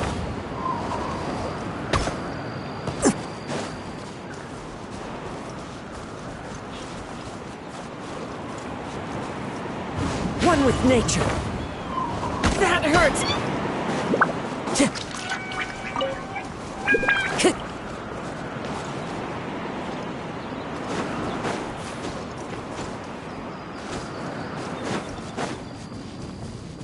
Time to go.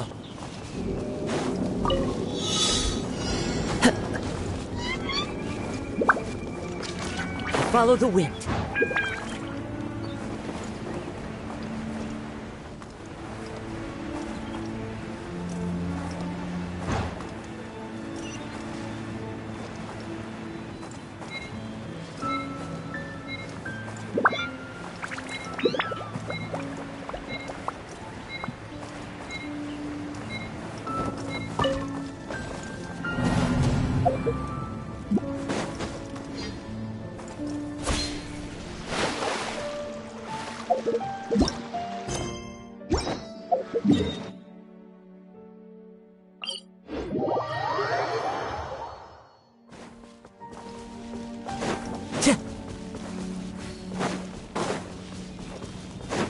Time to go.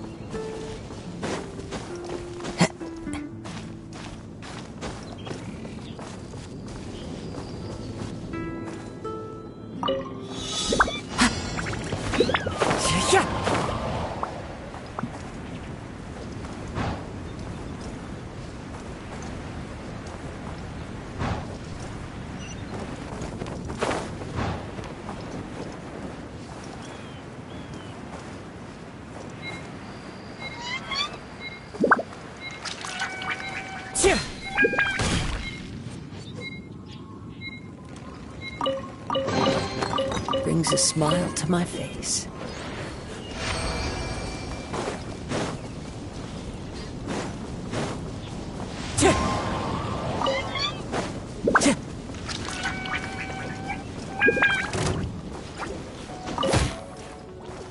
Time to go. Time to go. A fateful offering.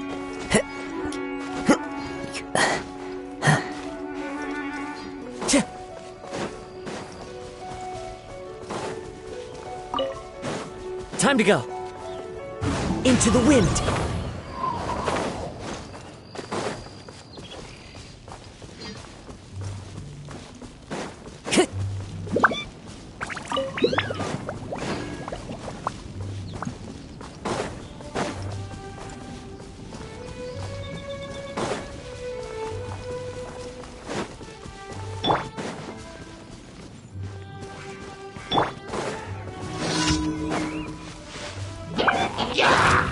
The wind knows me. I must remain calm.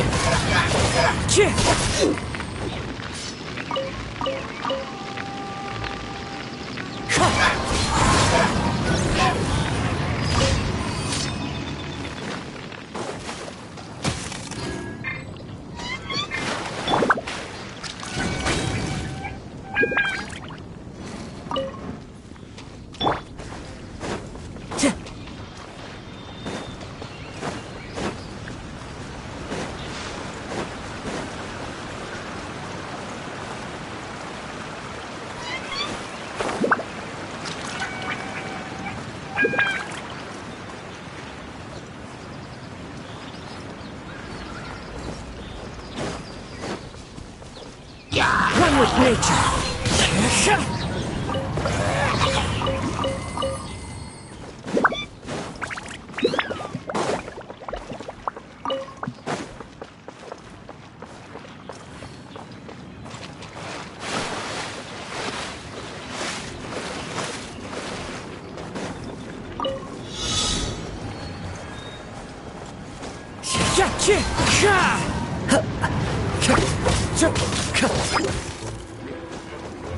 The wind knows me.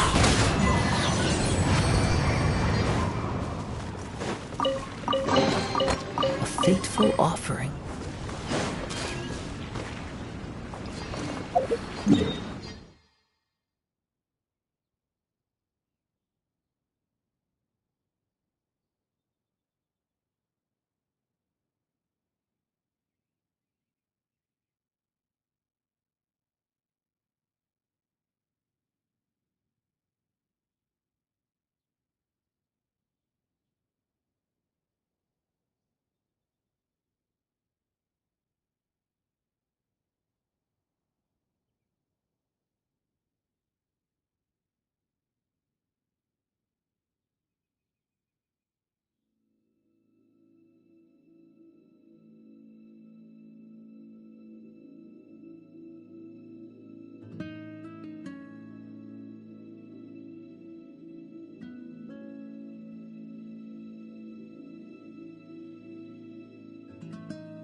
Wind Strider.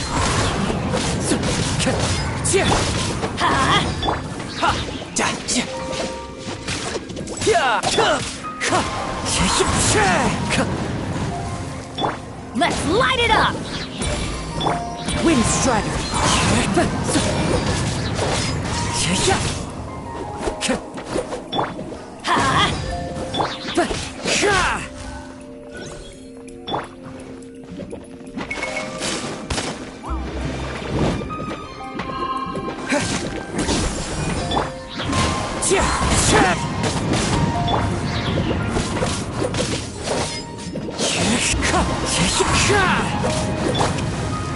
Let's light it up!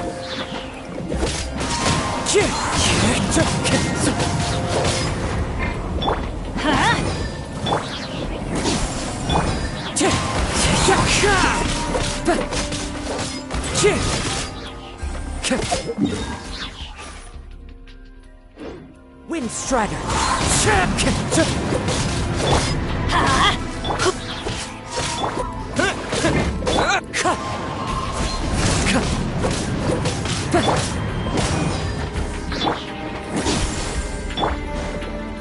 Wind Strider.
Let's finish this match!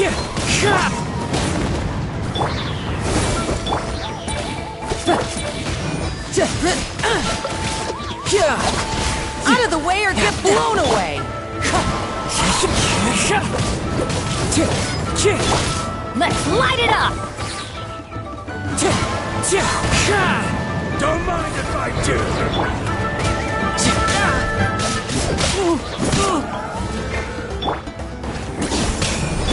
Wind Strider. Time to go.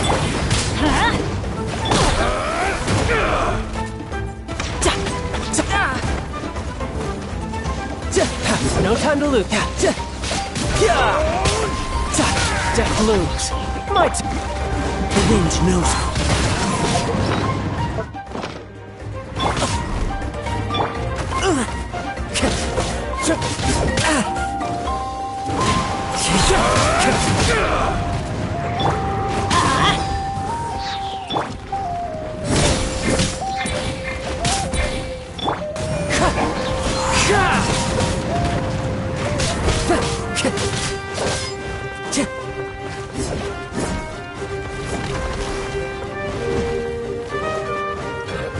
Into the wind.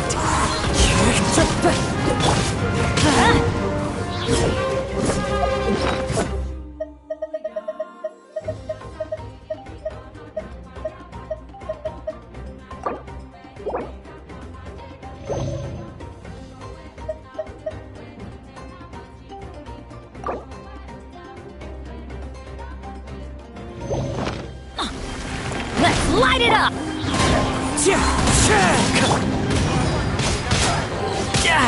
Amateur mistake.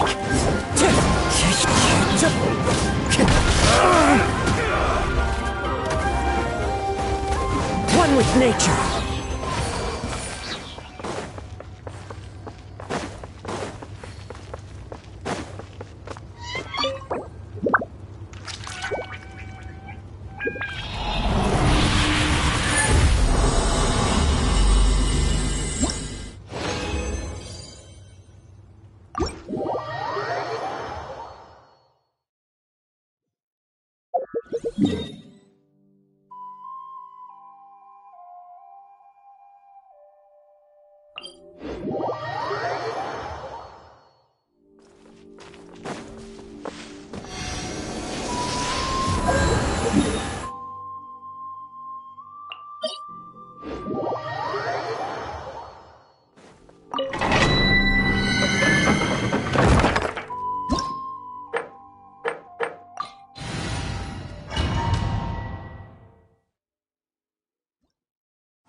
Alright, let's finish this fast. Tidal wave. Watch this! Into the wind.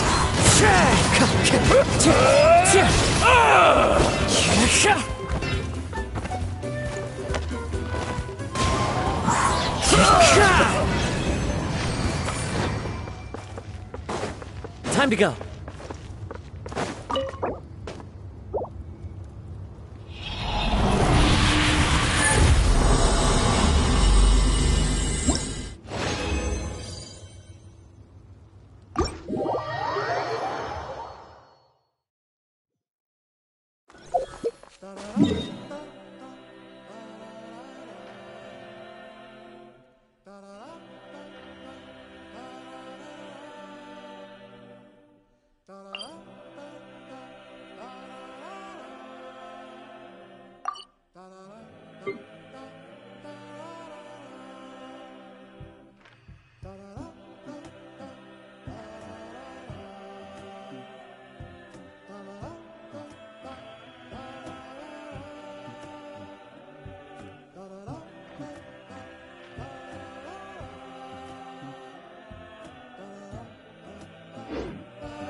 today.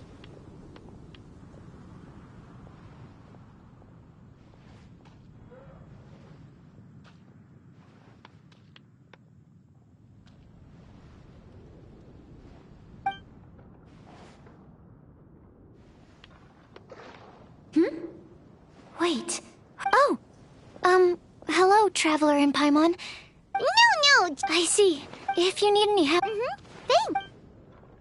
I guess it's no Actually, There's that name again. apologies. But, Yes. You often get alchemist. Wow! Still, I'm sure that Albedo is a true gentleman. I don't see why not. Albedo and Tamaeus. I'm afraid you'll have... Sorry. Hey, stop!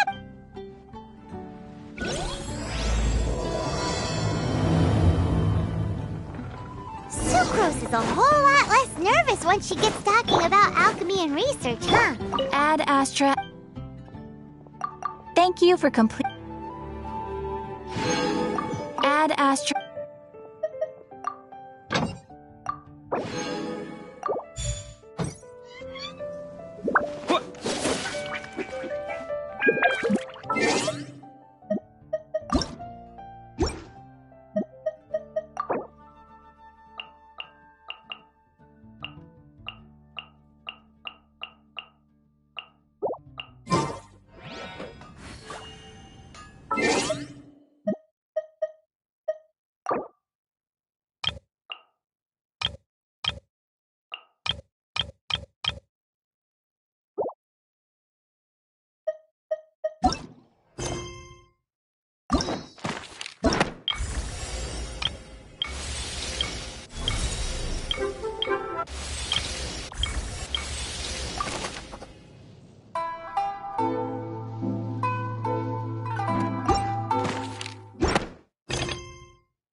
One with nature.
It ruined Paimon's appetite for the whole day. Huh.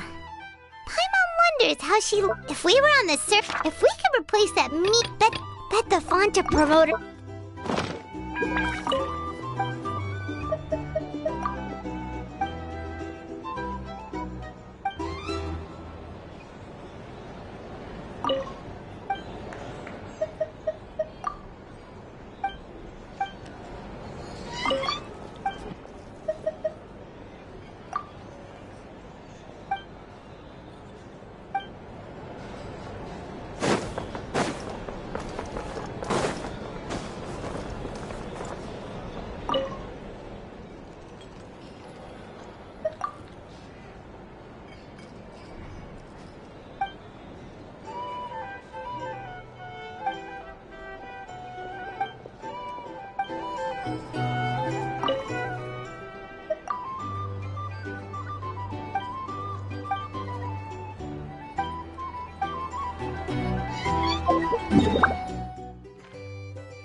Time to go.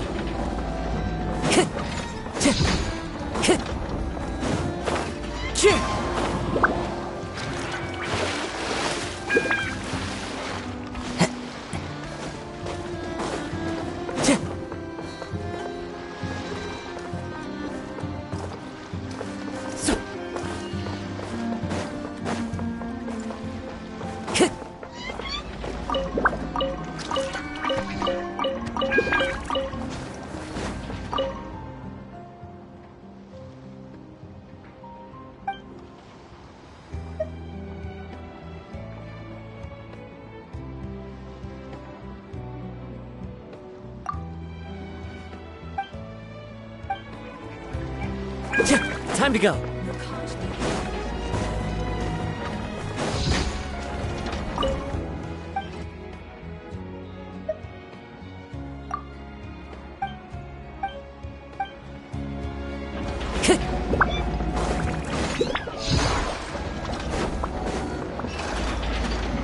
Time to go.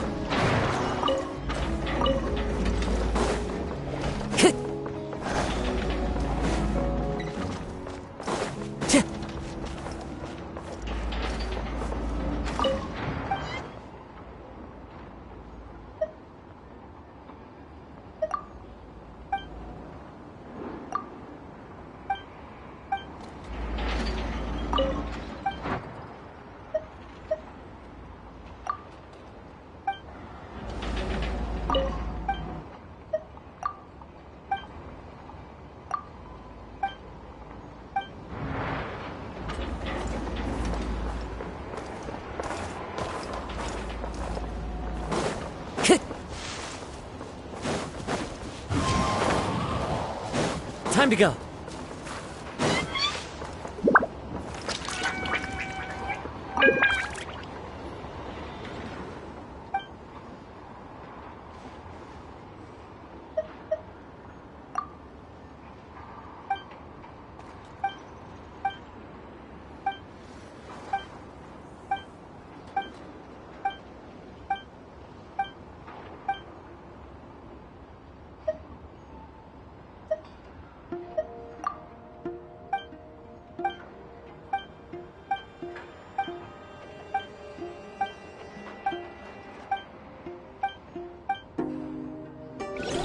Care for a dance? Let's light it up! Wind Strider!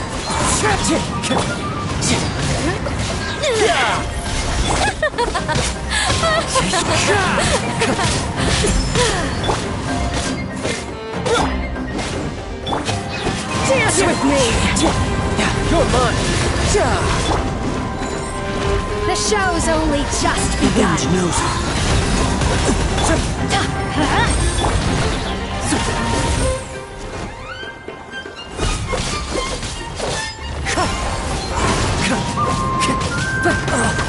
So many regrets.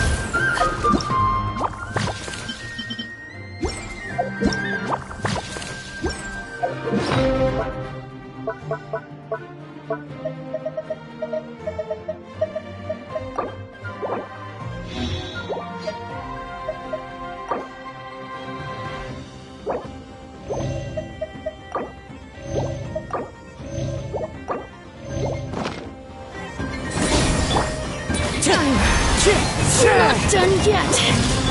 Tidal wave. At least you were here to watch.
Time to go.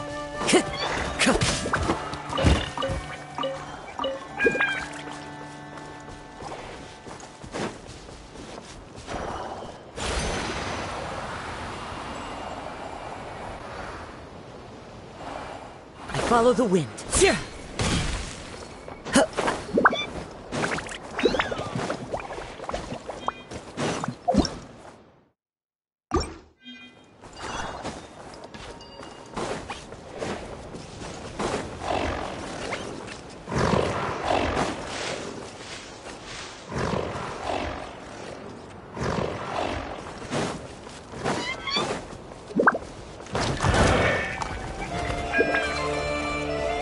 Wind Strider!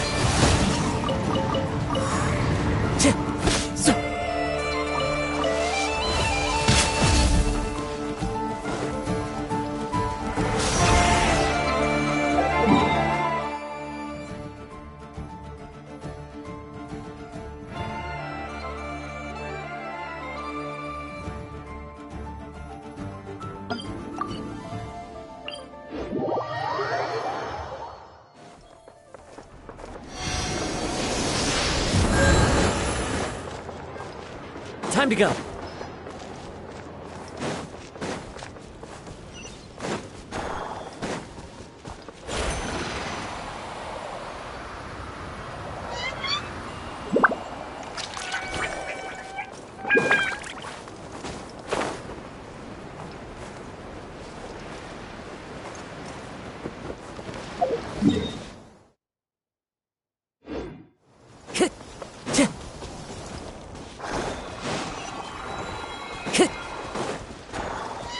Time to go.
Into the wind.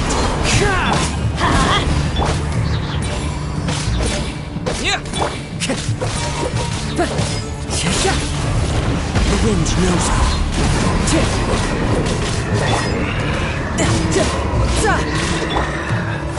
I stand against the long night and purge the darkness!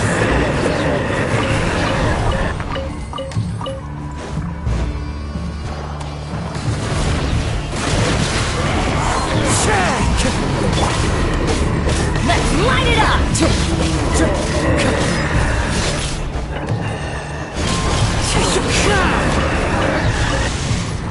I stand against the long night and purge the darkness!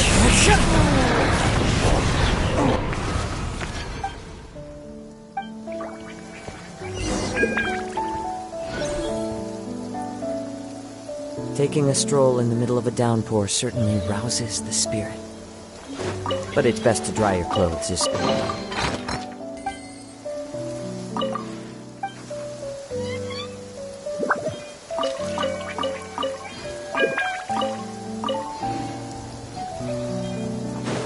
Time to go.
Into the wind. Time to go.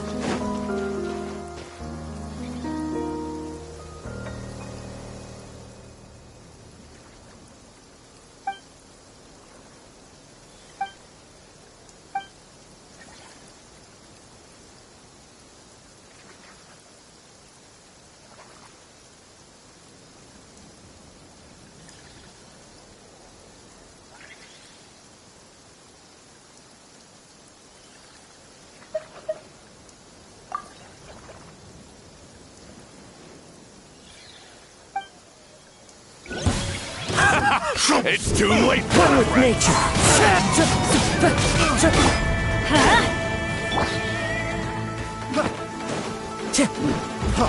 Freeze! The wrong test subject.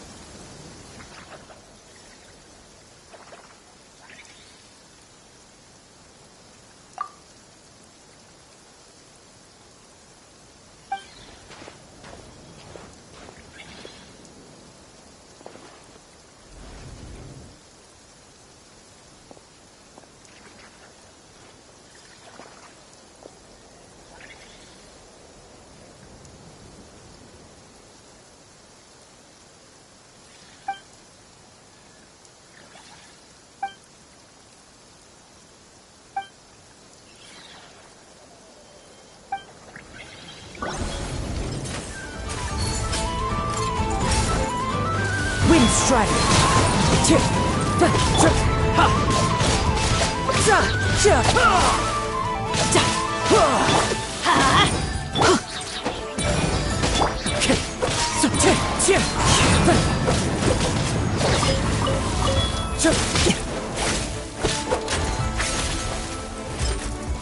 The wind knows me.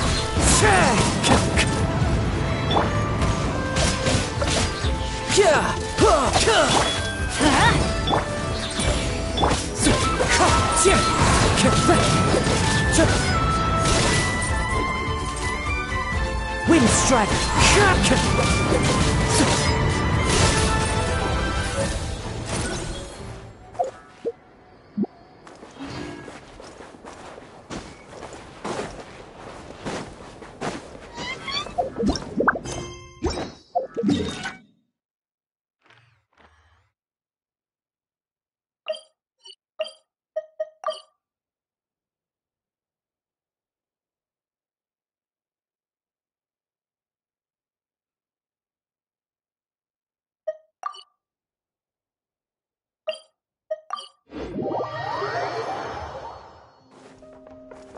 Add Astra.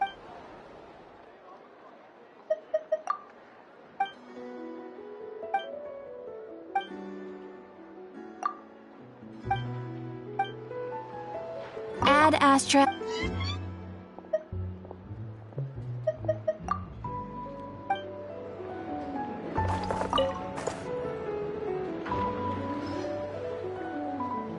Any updates on the... Apologies, Mr. Also, Well, it's not like I'm the only one drinking. That amount of wine is barely enough for two... Come on. I timed this down to the... As the grand... Don't worry. I've left some for them. The trouble with long... Now, who to drink with? Kaya would definitely...